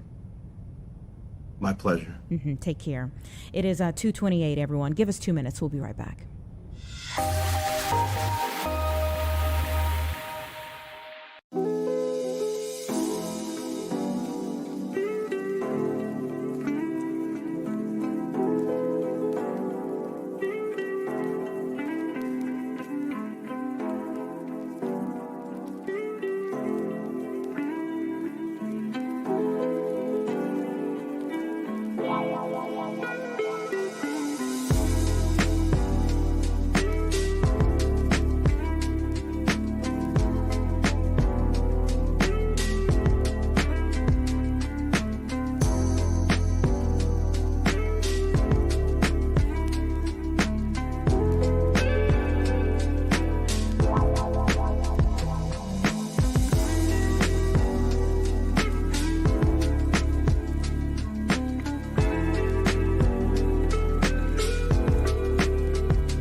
All right, everyone, welcome back. It's 2:31 right now, and we're getting to another part of our discussion. If you were with us just a short time ago, we were listening into a hearing on Capitol Hill about immigration policies and more specifically for sanctuary cities and states. And they were going over several different cases that have called them back into this room to discuss immigration in this country, immigration enforcement in this country. And I have State Senator Jason Plummer from Edwardsville with me right now because we have a specific incident that happened just in the past week here in Chicago that's now called Republicans in this state to revisit the Trust Act. Thank you so much for your time. We're glad to be here. Thank you. So give me your initial reaction to hearing about the possibility even that the man involved, the man who took the life of Sheridan Gorman here in this area was a Venezuelan migrant. Well, first and foremost, I think, like everyone in Illinois, offer my sympathies to Sheridan's family. It's an absolute tragedy that no family should go through, and frankly, this family should not have had to go through.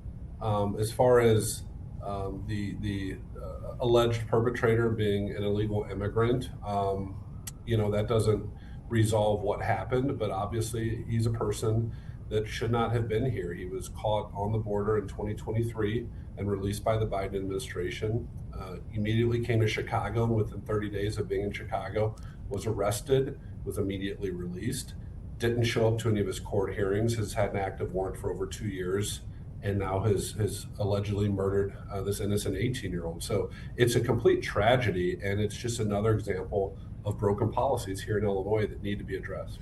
And when you say broken policies here in Illinois, immediately after Sheridan's death, and obviously the investigation is ongoing in many facets, but the most important thing is that we lost a young life. But immediately after her death, we started hearing from political figures on both sides of the aisle, and the governor says it's really about not just broken policies here in the city or state, but in this country. Right. Well, first off, we lost this innocent life, but we've lost a lot of other innocent lives. There's been numerous folks in Illinois killed because of the actions of illegal immigrants that are here because of Governor Pritzker's policies. Now, Governor Pritzker is pathologically incapable of accepting responsibility, and we've seen that over 8 years of fiscal issues, criminal issues, you name it. And so he's trying to blame Washington, D.C. Well, let me tell you, Washington, D.C., nobody out there chose not to hold this gentleman when he was arrested. Folks in Washington, D.C. are asking right now, as he's being held for this murder, they're asking to make sure that there's a detainer in place and that we don't release him. And Governor Pritzker, right here on this instance, this case, has not agreed to hold this gentleman right here. So Governor Pritzker can blame whoever he wants, but we don't see these things happening in Indiana. We don't see them happening in Missouri. We don't see them happening in Iowa. We see them happening in Illinois because Governor Pritzker and his policies has invited tens of thousands of illegal immigrants to Illinois, and a lot of them are roaming the streets committing crimes. Some of them are not, but that doesn't matter right now when we have communities with sky-high crime rates and families that are scared. And these tragedies shouldn't be happening. We need common sense public policy that Republicans, Democrats, and independents all agree on to make our streets safe again. And so talk about the Trust Act, where you stood on it to begin with, and how would you repeal it at this point in time? Well, the Trust Act goes back a few years. It actually predates my time in Springfield. And the governor likes to point at the original Trust Act as, well, a Republican governor signed that into law. I'm just following through.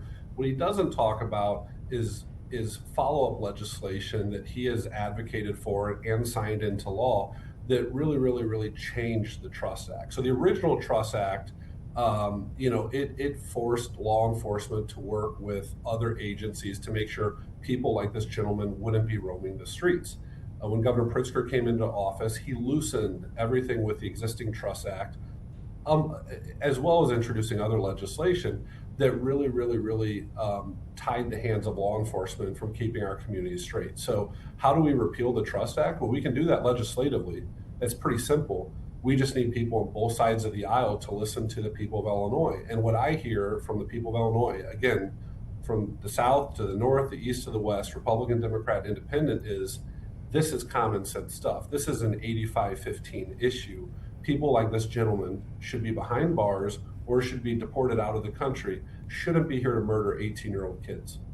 And what would be the time frame on what needs to happen here? Well, we're in session right now. If the governor was serious about this, he'd quit going to Minnesota, he'd quit going to California, he'd quit going to Washington, D.C. He'd actually show up in Springfield for once, where we actually do the people's work, and he could get this passed by the end of May. But it takes a governor that wants to do that, and a governor that's focused on Illinois, not focused on the national spotlight. Let me peel back, because I mean, we have talked about the national spotlight. You mentioned the fact that this hasn't happened in other areas, but we do know, I mean, the president campaigned on cases very similar, quite unfortunately, to Sheridan Gorman's. I mean, that was a part of his campaign. It was a part of his first few,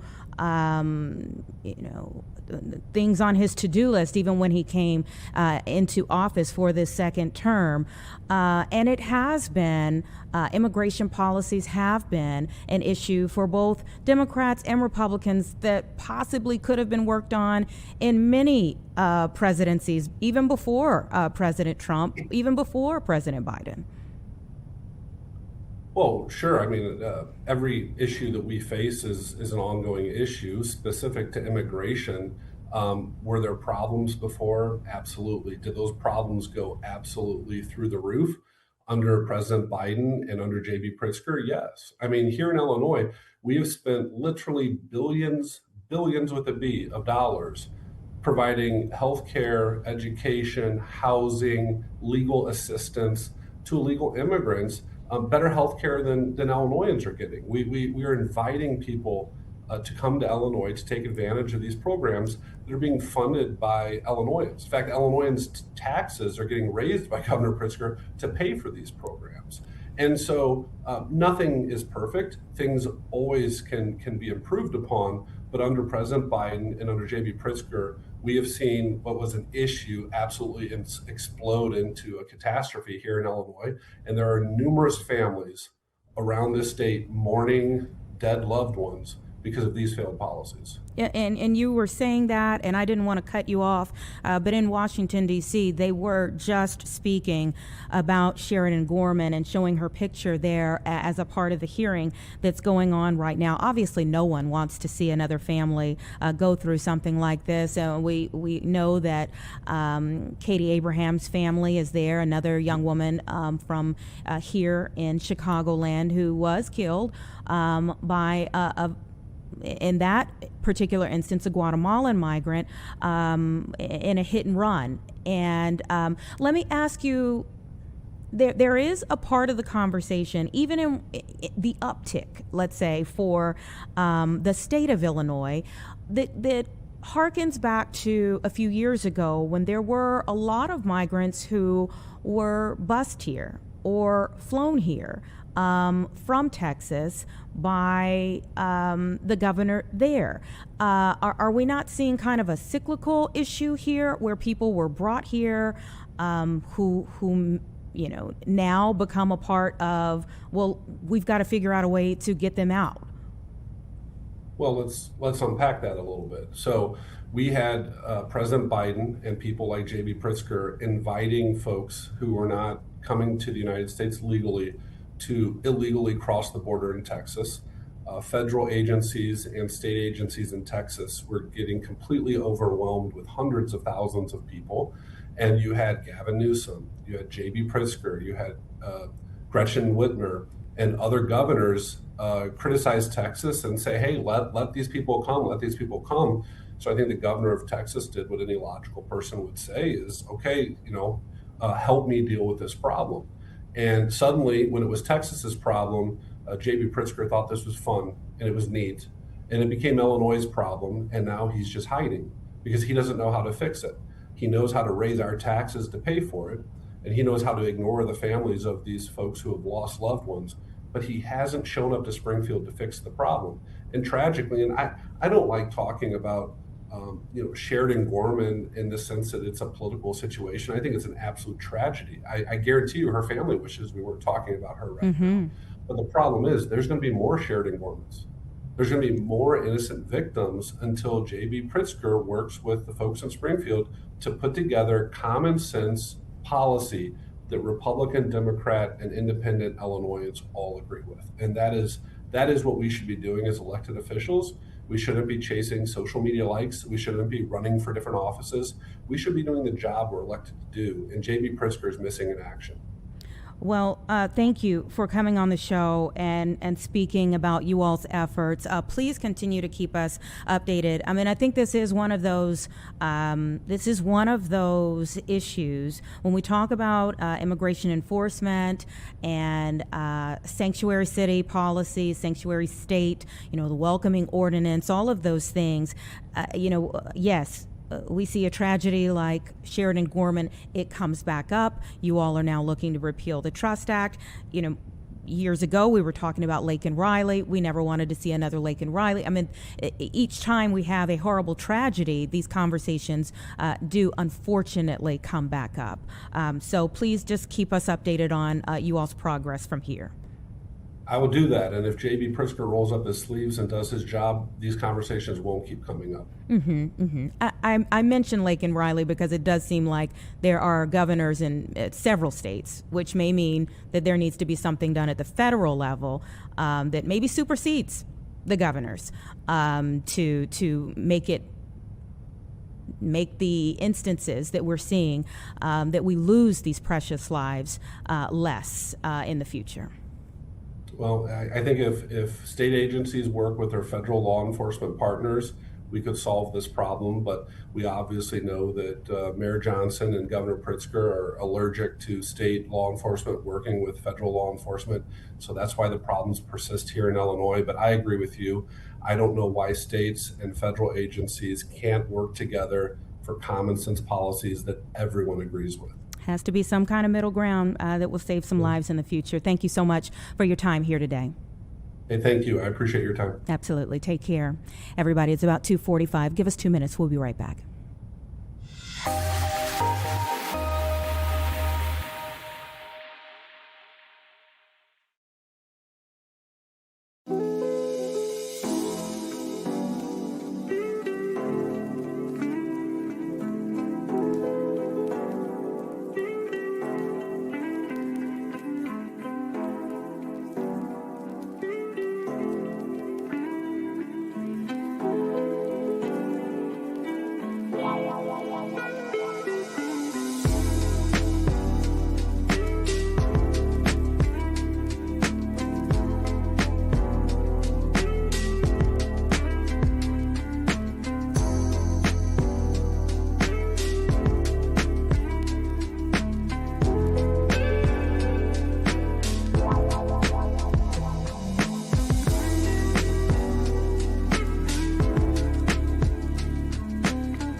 All right, everybody, 2:46, and if you have arachnophobia, this might be a tough conversation for you, which means I should probably get up and leave. But anyhow, we're going to have it anyhow.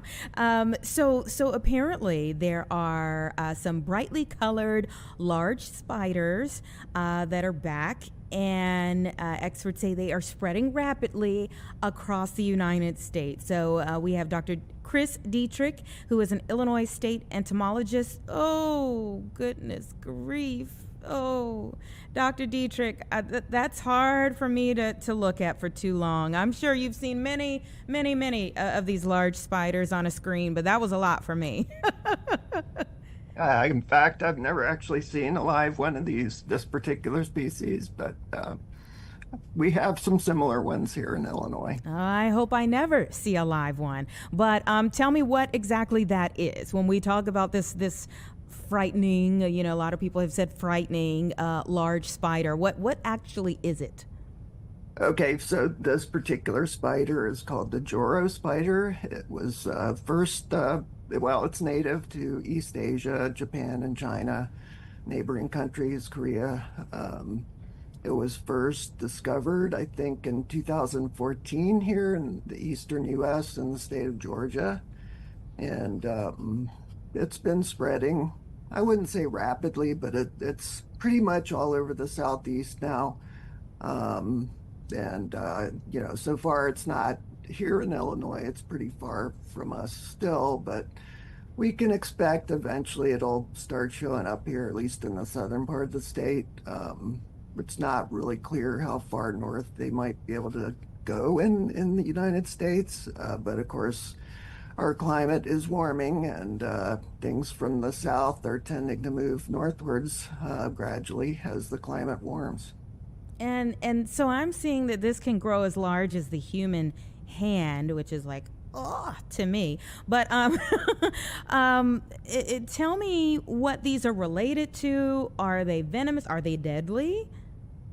Yeah, well, all spiders are venomous. They all use venom to immobilize their prey. But most spiders don't bite people. The venom is generally no worse than a bee sting, if that. But practically all spiders are really reluctant to bite a human. So you really have to handle them pretty roughly in order to provoke them into biting you. This particular spider is actually very similar to a spider that we have that's native here in Illinois. It's called the garden spider, which is actually a little bit larger. You mentioned these spiders can get as large as a human hand. I would say that's a little bit of an exaggeration. The legs, if you include the legs, yes, some of the largest individuals can be as large as your hand, but the body itself is only about an inch long. So they have long legs. The legs are typically a bit longer than the body. Ugh. And how did they get back here? Well, as is fairly common in my line of work, we find new insects being introduced all the time into the U.S., new insects and spiders, things that can get transported around fairly easily, inconspicuously in shipments. There's only so much that people at the ports can do in terms of inspecting shipping containers and things like that. Things like insects and spiders can easily find their way into these containers, but at the country of origin, and then they get shipped all over the world. And when they arrive, most of them die in transit, but some of them can survive the journey, and some of them actually are able to survive if the climate that they encounter, if the environment they encounter here is similar to what they're used to back in their home range. So these things happen all the time. With insects and spiders, it's only the larger species like this particular one that tend to attract attention. This is a relatively large, colorful spider, and so people notice these more than they do some of the smaller insects, like some of the little tiny beetles that are only a millimeter long or so. Those are showing up too, but usually it takes a while for people to actually figure out that that's something new that doesn't really belong here. Yeah, something big and splashy definitely gets your attention more than a small beetle. And especially something that you're unused to seeing versus something that you kind of know, oh, it's seasonal, or, I live in this area. They're very known to this area. If you see something out of the ordinary, it's like, oh my gosh, what is this? Yeah, and nowadays we have things like iNaturalist, where people can actually take pictures and upload them to the site, and then there's people on there that are experts on these various groups that can actually identify them based on the photographs, and so there's a lot more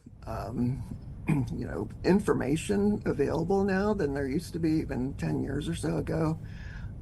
Because people like me, I'm an entomologist. But there's only so much I can do individually to keep track of all these things. There's more than 1 million species of insects that are known worldwide, and obviously that's more than a few people that actually study these things can keep track of. And so it's actually really helpful to us to have people, just people out there that are seeing things that are unusual, taking pictures of them, posting them on these sites like iNaturalist. There's another one called Bug Guide that they're really useful for tracking the spread of these kinds of things when they show up in our part of the world. And you mentioned the garden spider for our state. Is that the largest spider you've seen in the state of Illinois, or if not, what is?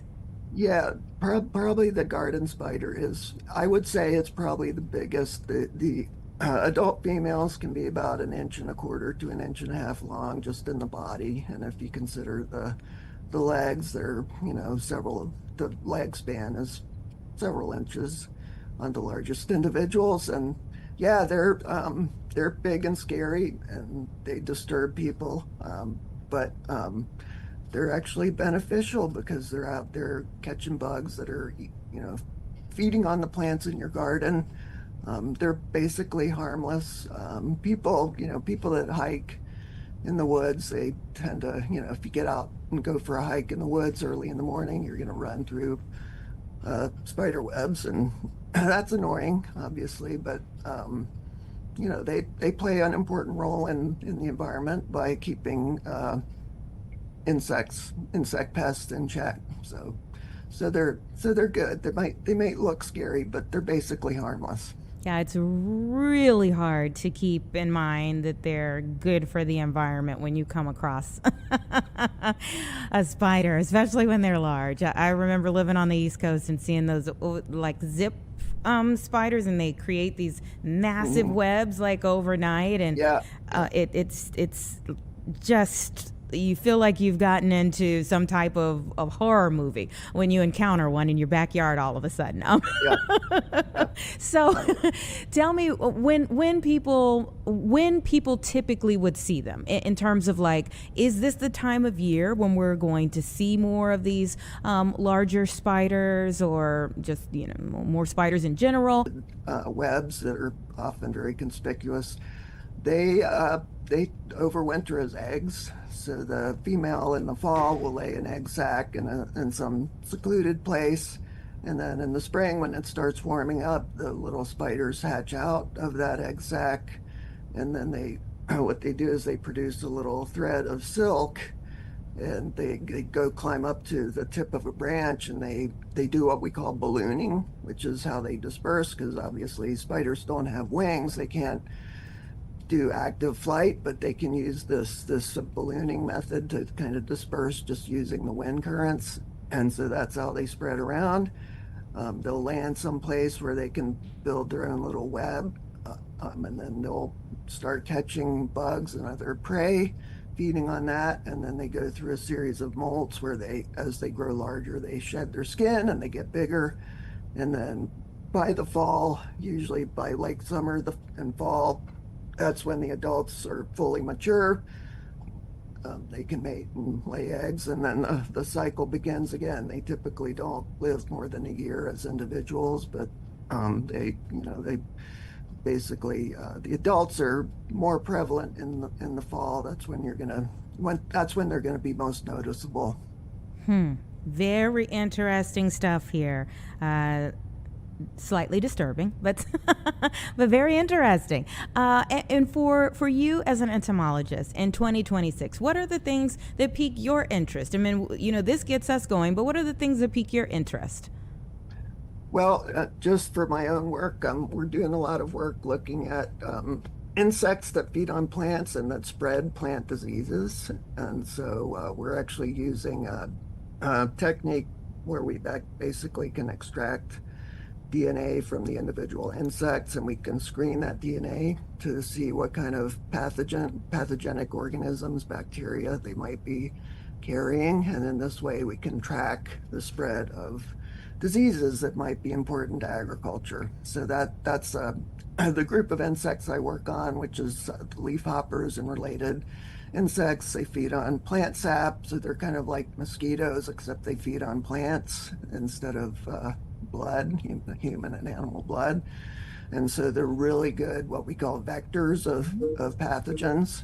And so they actually carry these pathogens around with them. They acquire them from infected plants and they spread them to other plants, just like mosquitoes do with human diseases. So we're kind of doing a lot of work on these. I'm also interested in insect conservation. A lot of leafhoppers are particularly limited to prairies, and which we used to have a lot of in Illinois, but we don't have much native prairie habitat left in the state. And so a lot of the insects that are dependent on these habitats are now threatened and endangered. We've actually proposed several species recently for listing on the state of Illinois threatened and endangered list. And these are things that are limited to particular prairie plants and particular kinds of prairie habitats, like sand prairies, dolomite prairies, like you have up in the Chicago area. And so we're interested in trying to preserve these because the populations are just really small these days. They don't have a lot of habitat, but we're trying to protect what's left. Wow. And I'm sure that is work that keeps you going, because our environment and our cities and states are always changing. So the landscape is always changing for the animals, for the vegetation, and also for the critters around our area as well. Thank you so much for being here on the show. It has been a learning lesson for sure. Thanks for having me. All right, you take care. We're calling you if we get any big bugs around here. That sounds good. All right, you take care. Everybody, it's 3 o'clock. Give us 2 minutes and then I'll set you up for where we're going in our final hour here on Chicago Live today.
Okay, welcome back, everyone. 3:02 right now. Still plenty more ahead here on Chicago Live.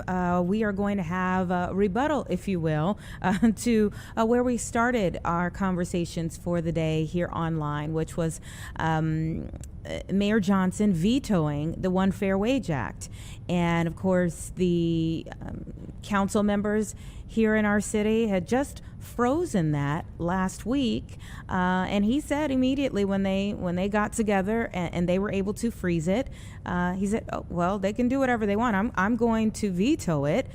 So here we are. Today, we took it live as he signed that document, and we're going to hear from the Illinois Restaurant Associations about their reaction to now the mayor saying, hey, people need to be calling their alders. People need to be calling their elected leaders to make sure that his veto isn't then overridden. So it's still a back and forth going on. We're going to get the Illinois Restaurant Association to weigh in on where things stand today before we get over to the 4 o'clock show. We're also going to talk about our weather outside. It's beautiful and getting better by the day, except with the beauty and the warmer temps comes the possibility of some disturbance in the atmosphere. So we're going to talk a little bit about that. And also we're going to talk about RSV. Still hanging around at an elevated level a little bit longer this year than anticipated, and definitely than we have seen before. All of those things are coming. We'll get to all of those a little bit later on in the hour, but we're starting here with 2 new safe zone enforcement areas that have begun. I'm not sure if it began this week or if it starts Monday of next week, but that's why we have our expert on the line, Cassandra Bajik, with the Indiana Department of Transportation, who is back with us today to tell us a little bit more about these enforcement zones. Thanks so much for your time. Yeah, thanks for having me. Great to have you back on the show. Tell me what we're seeing and why. Yeah, so we have our Worksite Speed Control Pilot Program, also known as Safe Zones. So we can have up to 4 work zones at a time, and we have 2 zones that we've been in and we started last year, and we're continuing in those zones. But we have 2 new ones that we've added this year. One of those being in our Northwest District, so kind of close to Chicago. If people might be traveling between Chicago and Indianapolis using I-65, they would be traveling through that work zone. It's in Jasper County. And then we also have one that's going to be on I-74, and that's in southeast Indiana, a little bit east central. It's kind of in a weird spot, but if you would be traveling maybe to Louisville, Kentucky, or going further south than that from Indianapolis, you might also travel through that one. So those would be the 2 new ones that we're going to have this year. Okay, well, tell us how they work. Yeah, so the program, it's a truck-mounted camera, and that's one of the parts of this program that people haven't necessarily understood. On our interstates, we do have, our traffic-wise cameras that have been set up for years. And we use those to monitor like live traffic conditions. And you can go to 511in.org at any time and see, are there crashes? How's traffic flowing? But that data is not stored. We don't record that. We don't save it anywhere. The cameras are also really far away, so they can't, can see how fast people are going. They don't record your license plates or anything like that. So with this program, it's a truck-mounted camera. Our operators physically drive the truck into the work zone during enforcement. So they check with the contractors to see, what their schedules are, when are they going to be in the work zone, because that is a requirement of the program that workers have to be present.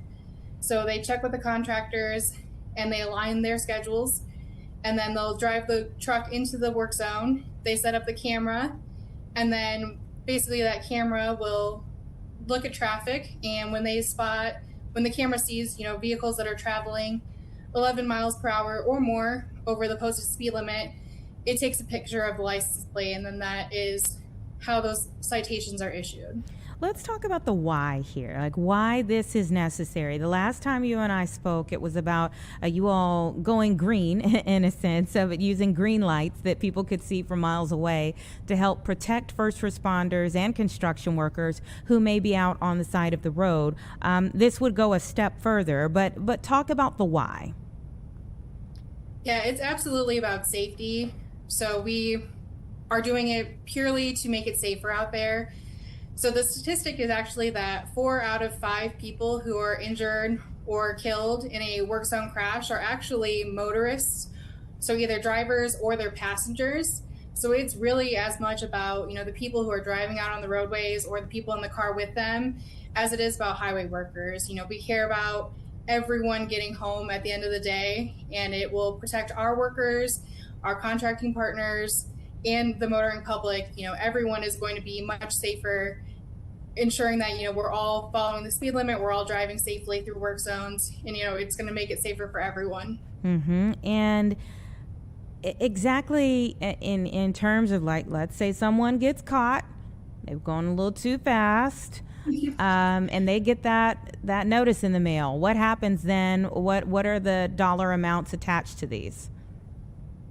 Yeah, so the first time it's a 0 fine warning, and we do make sure that we wait enough time to make sure that people get that notice in the mail. So it's about 3 weeks that we wait to make sure they've received that and they know, okay, I got the first one, the 0 fine warning. The next time it's $75, and then the third time and every time after that it's $150. All right. And honestly, that $150 is a small price to pay for putting someone's life at risk. Again, because we're talking about work zones for workers who are out there trying to make our roads safer. And so is this like a dedicated effort, like a package of things that you all have talked about in terms of let's do this, this, and this for work zone safety? It feels like there's a rollout here, if you will, but is this kind of separate from what we talked about before, or is this kind of all in the same vein? It is kind of all together, but this was a separate program that we've been working on for a few years now. So it was part of the state legislature actually had to pass a law for us to be able to do this program. And so we're part of the way through it, about halfway, and we'll have until 2028 for the pilot program. And annually we have to report back to the legislature and tell them how it's been going, present any data that we have about, how it's making the work zone safer. And then when we get to the end of the pilot program, it will basically be up to them to decide if we get to move forward with this program long term and what that looks like. You mentioned the legislature, and we would like to know what kind of laws are on the book for Indiana as it pertains to work zone safety or protecting first responders on the roads. I mean, like a move over law or a Scott's law. I mean, what do you all have in Indiana?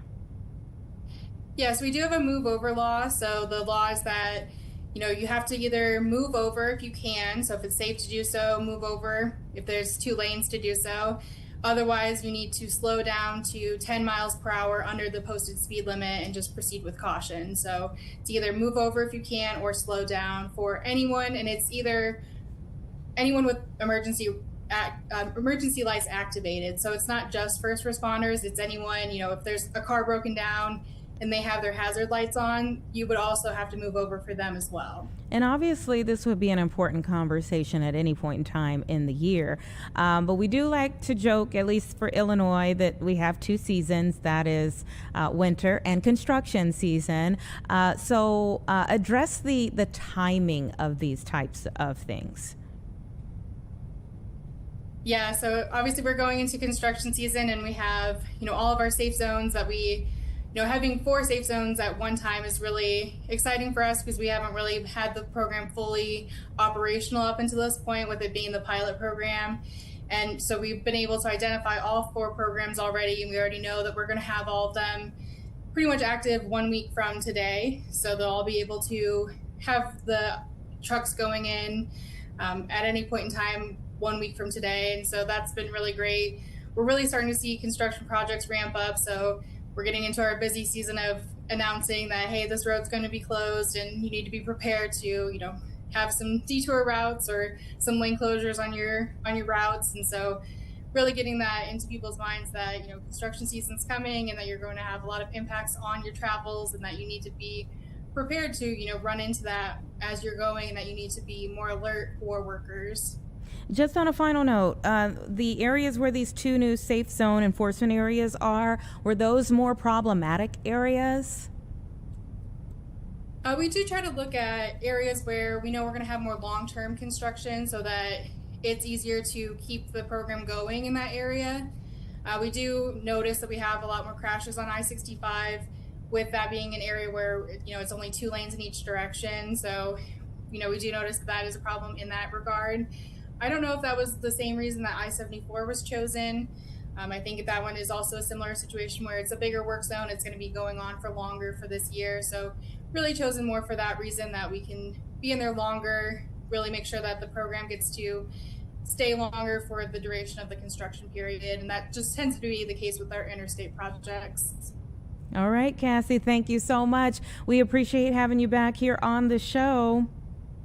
Thank you. All right, you take care, and we certainly want the workers to take care while they are out there along our highways and byways. It's 3:13. Give us 2 minutes, and we'll be back with our next conversation. We're hoping to bring in Dr. Julie Holland, the Vice President of Pediatric Primary Care at Advocate Children's Hospital, next.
All right, it's about 3:16 right now, getting into our next conversation about, the confusion essentially that we've had over the last few weeks. Like, what season is it, right? I mean, a few days, it's cold.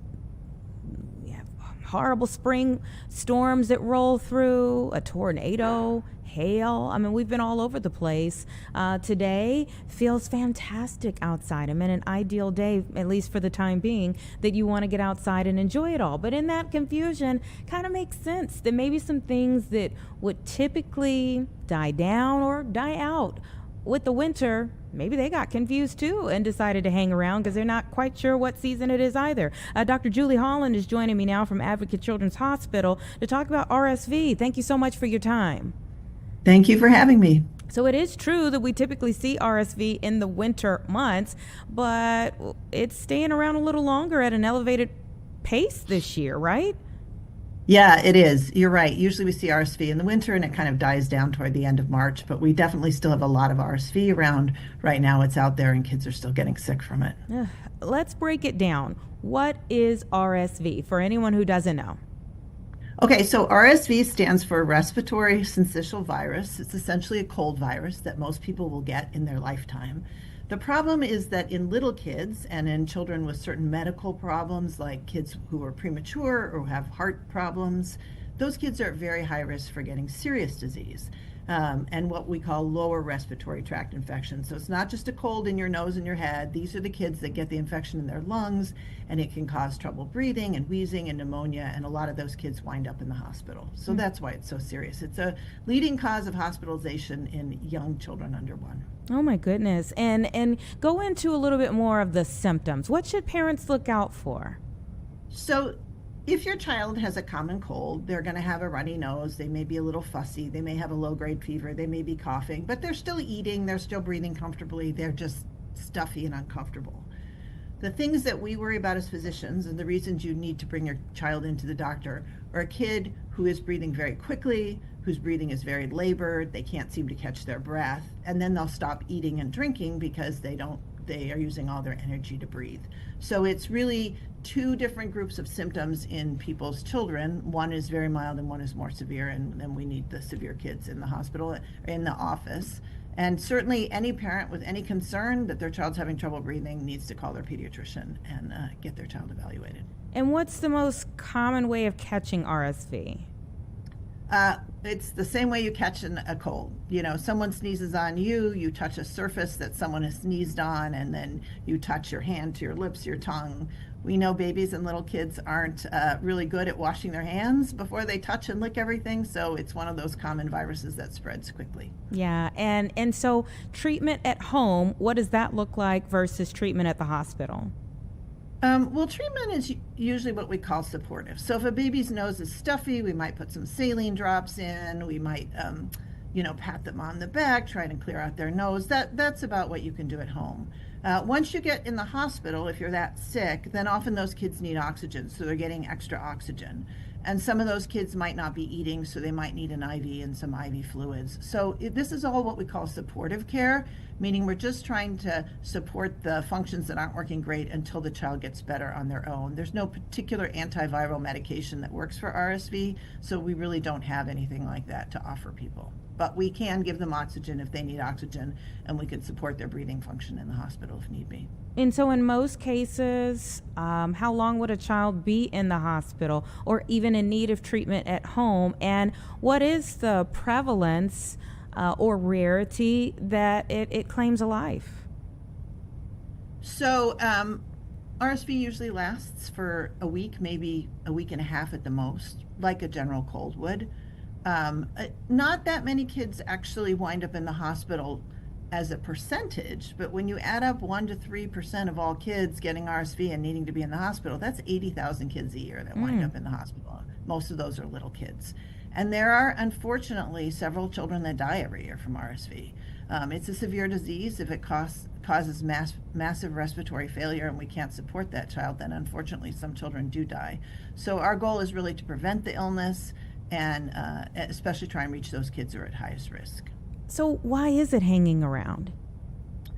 Well, this year, every year we see RSV in the winter, and like flu and other respiratory viruses, every year can be a little different. It was a little later starting this year where we live, and in the upper Midwest, it's hanging on a little longer. It is starting to go down slowly, but we're probably going to see a lot of it for the next month and a half. But there are other parts of the United States where it's kind of already gone down to low levels, especially in the South and the West. So they are not having as much difficulty with it as we are this year. Is it kind of a double whammy if it stays elevated into allergy season? Not so much. The youngest kids, those kids under 1 or 2, typically don't get a lot of allergy symptoms, so you're not going to have the same kinds of symptoms in the youngest kids. But certainly anytime you get any cold during allergy season, if you're an older kid, it can cause some problems. We are, honestly, as allergy season really ramps up, our fingers are crossed that we're going to see RSV really decrease over time. Mm-hmm. And I mentioned, that you're a vice president of a pediatric primary care. What are some of the other things that you all are kind of on the lookout for right now? Well, we are still seeing some flu, namely influenza B. We see a lot of flu in the winter. We usually see flu A in the beginning of the winter and flu B at the end of the winter. So a good reminder to everybody that a flu vaccine is really helpful in preventing that. And one other thing I just want to mention about RSV is that there are some preventative measures. There's an immune globulin that we give to babies when they're very young, and that can actually prevent severe disease in young children. So parents should be aware of that as well. Very interesting. Okay. Are there any things that give you concern as we go into the spring season? Well, you know, when one season ends, another begins. So when we head into the spring, kids are outside, which is great, and they're running around and playing, but we want them to be safe. We want their playgrounds to be safe. We want them to wear their seatbelts in their cars and put sunscreen on and all the other kind of accident prevention things that we as pediatricians think about all the time. Well, we love our pediatricians. Thank you so much for being here on the show, Dr. Julie Holland with Advocate Children's Hospital. We appreciate what you do on a regular basis and for making some time for us here on Chicago Live. Thank you. All right, you take care. Everybody, it's just about 3:25, so let's get in a quick 2-minute break, and then we'll kind of see where we're going from here.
All right, welcome back. It's 3:27 right now. I want to take you to the stock market, see how they closed the day.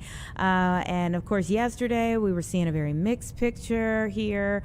And today it's been all green all day. So the stock's really jumping today. Oil prices pulled back. That's what we want to see. We'd love to see that continue because the prices at the pump are pretty painful for a lot of people right now. But there's a lot of traders there that are saying they hope the U.S. and Iran can reach an agreement for a ceasefire sometime soon, and that seems to be what is playing on the green that we see on the screen here. The Dow Jones Industrial gaining over 305 points, the S&P 500 rising 0.54%, the NASDAQ Composite advancing 0.77%. A big part of the back and forth that we saw yesterday on the on Wall Street was this uncertainty regarding what actually is taking place in conversations between the White House and the Iranian regime. Are conversations actually happening? The Associated Press cited unnamed officials in Islamabad that reported that Iran has received a 15-point proposal from the U.S. to end the war. The New York Times has reported that the U.S. sent Iran a peace plan. The President Trump, even said that there were some productive conversations that had been had that are taking place over a possible ceasefire. But Iran state media says there will be no ceasefire. I mean, that's what they said in their state media. And they said they've laid out a 5-point plan that includes granting Tehran control of the Strait of Hormuz. So we'll see what happens, folks. There's so much here in terms of what actually is true. J.P. Morgan's trading desk said in a note, this went out to traders today. It says, while there remain questions over who in Iran can curtail military activities, as well as what will satisfy Israel interests, the market seems to be expressing a view that it wants to bounce higher from here. Also, it is unclear that Iran would drop previous requests, including security guarantees against future aggression and reparation or compensation for losses incurred during this conflict. So it is good to see what we see on the screen right now. For sure, in many ways, this conflict and the ripple effects have yet to be resolved. So we'll see where things go from here. But a good picture that we have for today for the stock market and where it's closed. We've also had a good picture outside today for most of the day. It's been beautiful. People have been out and about, really soaking it up. So we're going to talk a little bit more about it with our chief meteorologist right after this break. Give us 2 minutes. We'll be back.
Welcome back, everyone. 3:33. Chief Meteorologist Emily Wald's here. It's been phenomenal today. Yeah, it's been gorgeous. We have temperatures right now sitting in the upper 60s, low 70s, so it's feeling really good.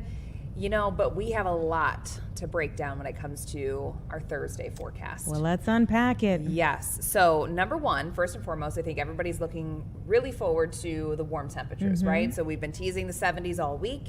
It still looks like the majority of us are going to hit the 70s, but it's not going to last all afternoon.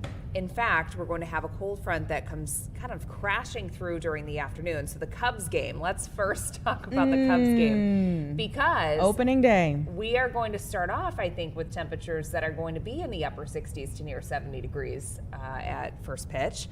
And then through the game, I really wouldn't be surprised if temps drop down into the 40s. It's not an abnormality. So we just have to be prepared, everybody. We can do it. We've been, you know, I try to always bring my positivity here. But yes, we're going to have those temperatures falling drastically. Now, the other side of the forecast that we're going to have to look out for is going to be thunderstorms. So the Storm Prediction Center, essentially they rank their severe risk or their severe scale 1 through 5. So all week long, we were kind of highlighted in the slight risk, which is a level 2 of 5. Just this afternoon, we've now been upgraded to a level 3. So that is an enhanced risk, which means numerous strong to severe thunderstorms are going to be possible.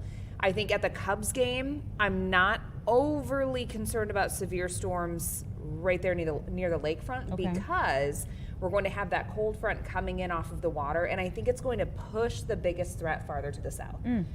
Doesn't mean we're not going to get rain, but I don't think that we're going to have as severe of a threat at Wrigley Field as what we're going to be experiencing near and south of I-80. I think that's where we're still going to have the highest risk of seeing some really big hail producers, damaging wind producers, and possibly even tornado producers. And when you say south of I-80, what communities are you thinking? We're talking pretty much all of them, from LaSalle County into Kendall Grundy. For those of you in Will County, you're included in this. Unfortunately, Kankakee County, you know, again, that's what was Newton, on my mind. Jasper, all of Northwest Indiana. You know, Kankakee County obviously was hit very hard just 2 weeks ago. So this is the time now where we prepare, we make sure that we have our plans in place, know what you're going to do if there is a tornado warning that's issued. The setup, I will say, it's different than it was 2 weeks ago. But that said, we're still looking at the risk of supercell thunderstorms. And whenever you have supercell thunderstorms, that's when you can potentially have these long-lasting severe storms that come through, potentially dropping a tornado or two.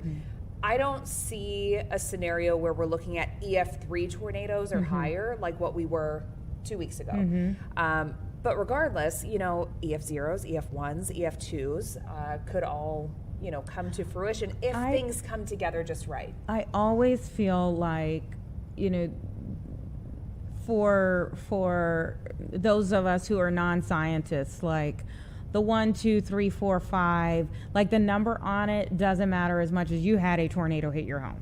You know, like you've got to pick up the pieces of whatever that was that just rummaged through everything or made all of the things that you have spent years building, you know, scatter in a matter of seconds. You know, I mean, when I feel like, you know, whenever we get the numbers, like obviously that's important scientifically and for study and whatnot, and you all know the strength of it and those types of things. But yeah, man, I look at those folks down in Kankakee and you're just like, well, and it doesn't take an EF3 to be a deadly tornado. You know, that can occur with an EF1, an EF0 even.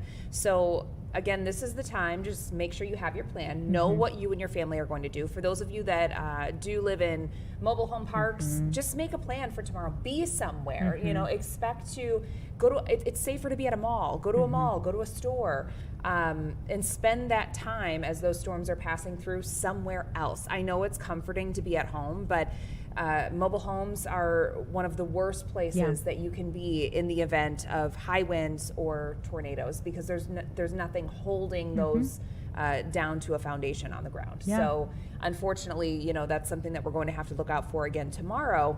But I will say, yes, we have that tornado threat. I'm more concerned about the likelihood of damaging hail again. So Really? yes, so I think we're going to have a pretty decent setup that, again, we could be seeing hailstones that are 2 to 3 inches in diameter, which compared to the 5s and 6s that I was we going to saw. say, we just had a record at 6, right? We did. And that actually broke the record that was in the 4s before. So we broke that record by a long shot. You know, the hailstones that we saw 2 weeks ago were entirely unheard of. In fact, they've just never been documented here before. But still, 2 to 3 inch hailstones, if you're caught outside in that, not only are you yourself getting hurt, but I mean, that's going to be damaging your cars, could be breaking your windshields. And by the way, I had somebody ask me, you know, a couple weeks ago when we were dealing with all of this hail coming through, what do you do if you're on the road? You know, do you pull over? Do you try to stop underneath an overpass? Never stop under an overpass. One, because eventually you're going to end up blocking traffic. That's not good. Not so much because you're concerned about traffic getting through, but emergency vehicles, things like that. So you don't want to do that. But 2, your windshield is actually the strongest glass on your car. So what you want to actually do is you want to position your car to be facing the wind. I know that sounds counterintuitive because you're in the driver's seat, right? But your windshield is actually the strongest glass on your car. So what you'll want to do is face into the wind, believe it or not. Yeah. I mean, learn something new every day, and I've covered a number of storms in my day, and tornadoes over the years here in Oklahoma, Texas, but never heard that. Yeah. So it feels counterintuitive. It doesn't feel like something you would want to do in the moment, but if you do have time to at least think about it, for those of you that, you know, a lot of us park outside. A lot of us are street parkers, you know, around the city of Chicago. You might want to look at a Spot Hero or go look around at those garages that are close to you too, because hail damage is certainly going to be a problem, I think, for some communities tomorrow. Okay.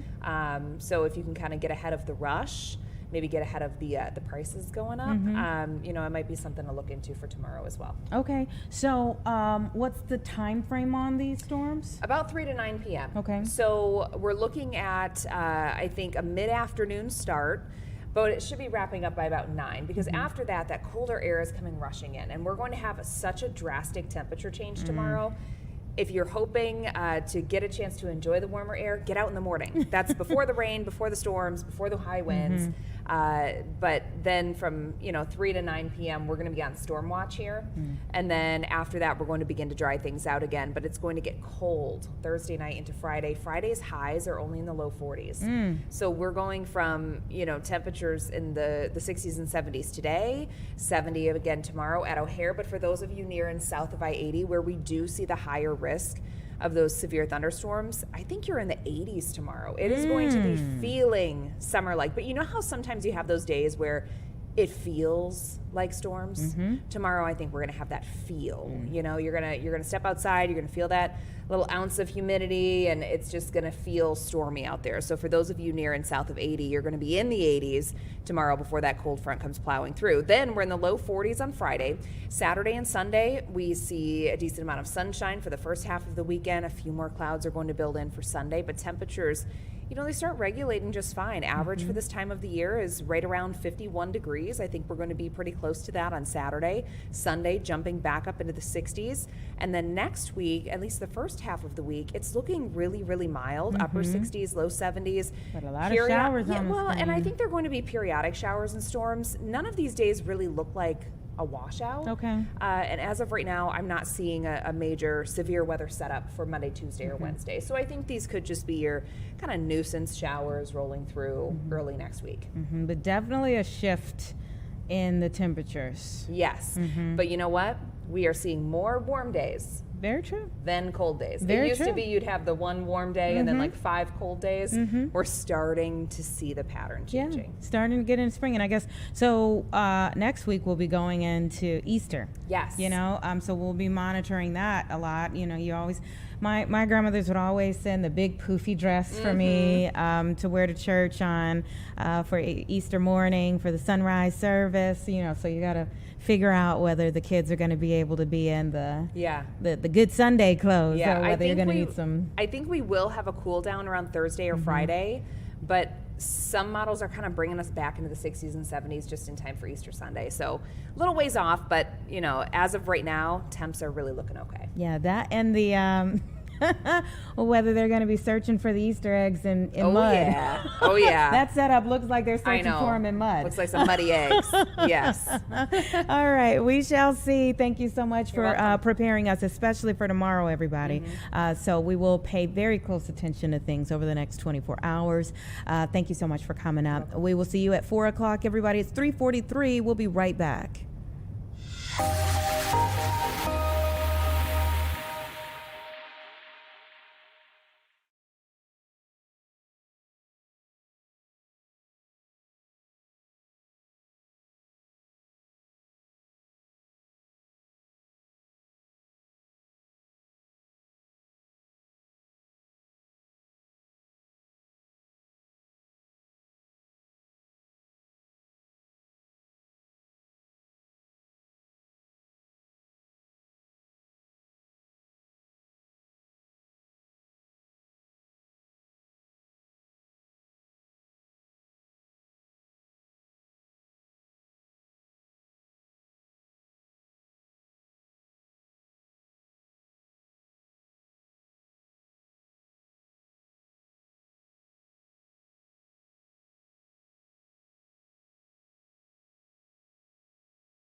All right, welcome back, everyone. It's 3:47 right now, and we do have a report of possible human remains discovered in a field in Mokina that has prompted an investigation in Will County. Our own Brett Bugansky is working on this story now.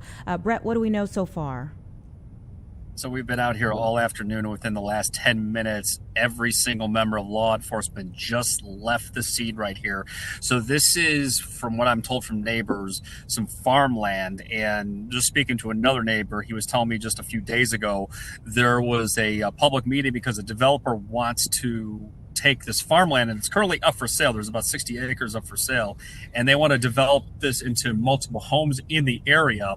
And so we found out from the Will County Sheriff's Office office that there were land surveyors in the area working in the field when they were the ones who discovered the human remains. And then there was another search of the area from the Will County Sheriff's Office where they found additional what looked like bones in the area. So throughout today, starting at 9 o'clock, there were multiple crews, multiple law enforcement agencies searching this area. And I was able to speak with New Lenox Search and Rescue, and they were telling me that they were walking alongside Will County deputies, and they weren't able to find some additional bones, but they suspected that they're animal bones right now. But as far as who they could potentially belong to, if they belong to anyone who might be missing in the area, still remains to be seen. So the next step here is that these suspected human remains are going to the Will County Coroner's Office for processing. That's where they'll do any kind of DNA swab, and they will be able to determine if they belong to anyone who could be missing. And how did they know, even from the start, that these may be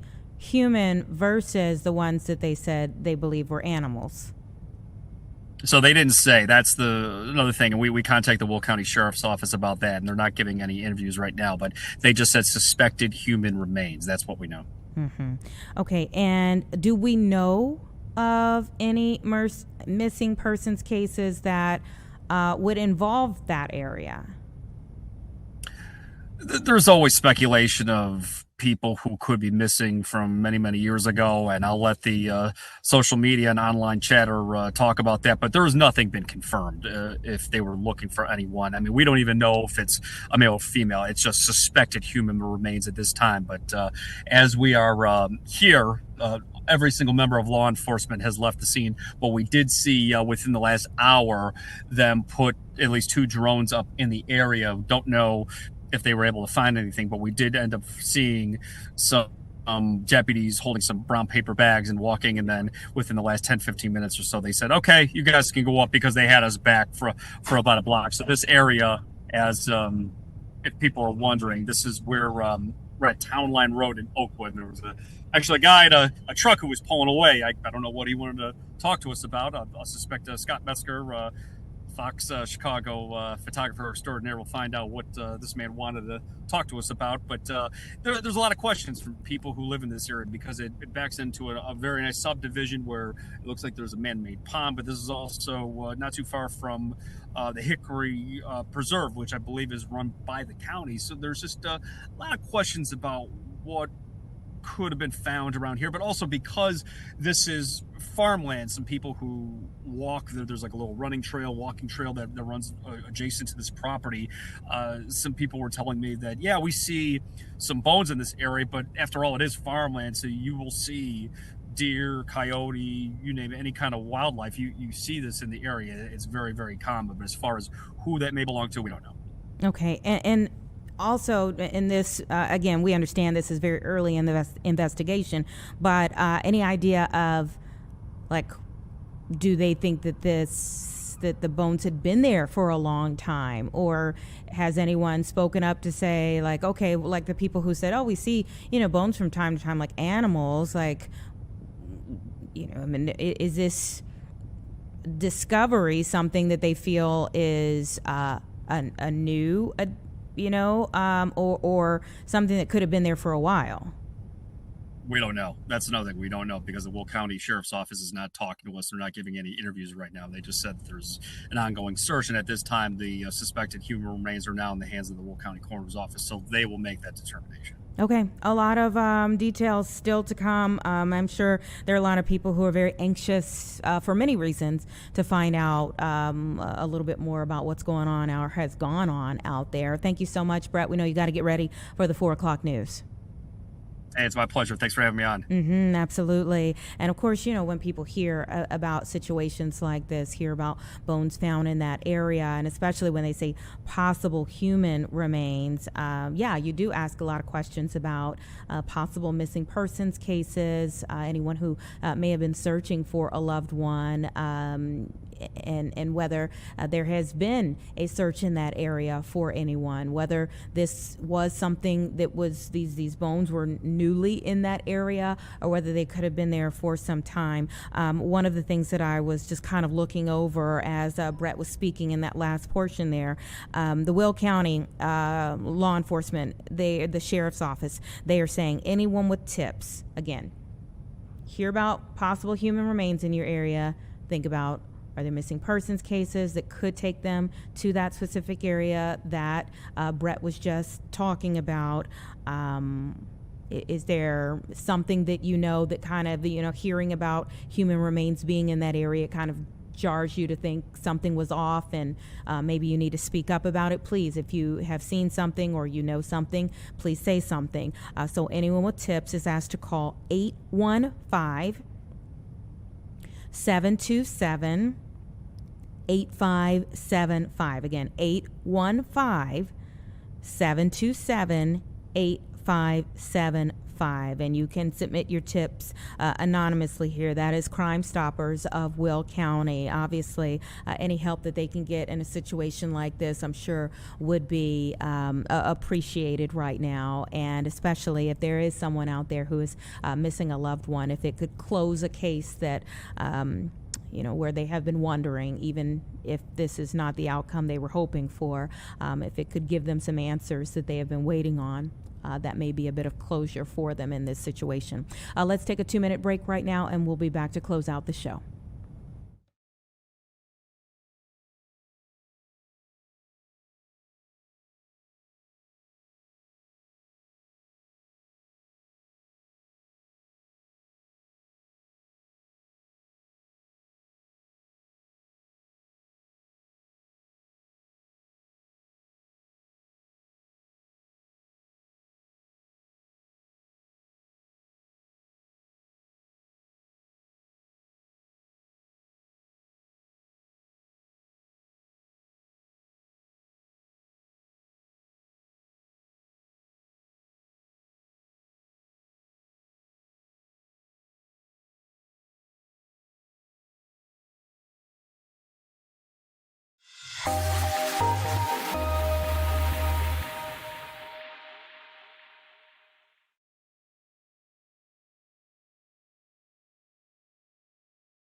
right, welcome back, everyone. It's 3:57, and at the top of the 3 o'clock hour, I did tell you that we were anticipating having a bit of a rebuttal to our very first press conference that we took today, which was Mayor Johnson vetoing the One Fair Wage Act, the freeze that a group of alders put in place last week. And we were anticipating having the president of the Illinois Restaurant Association to join us at the end of the show.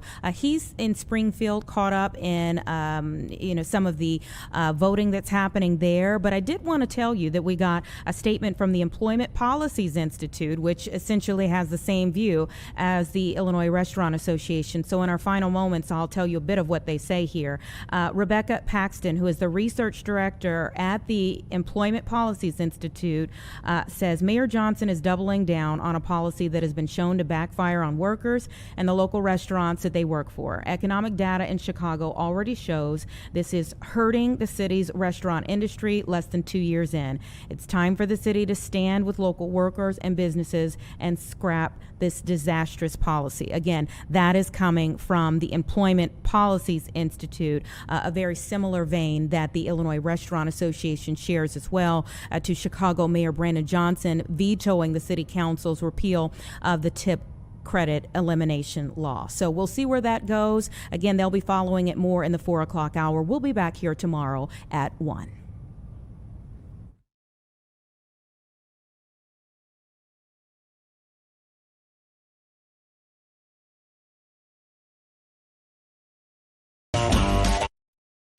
Live from Chicago, this is Fox 32 News at 4. It's 4 o'clock. Let's get into it. A routine land survey turns into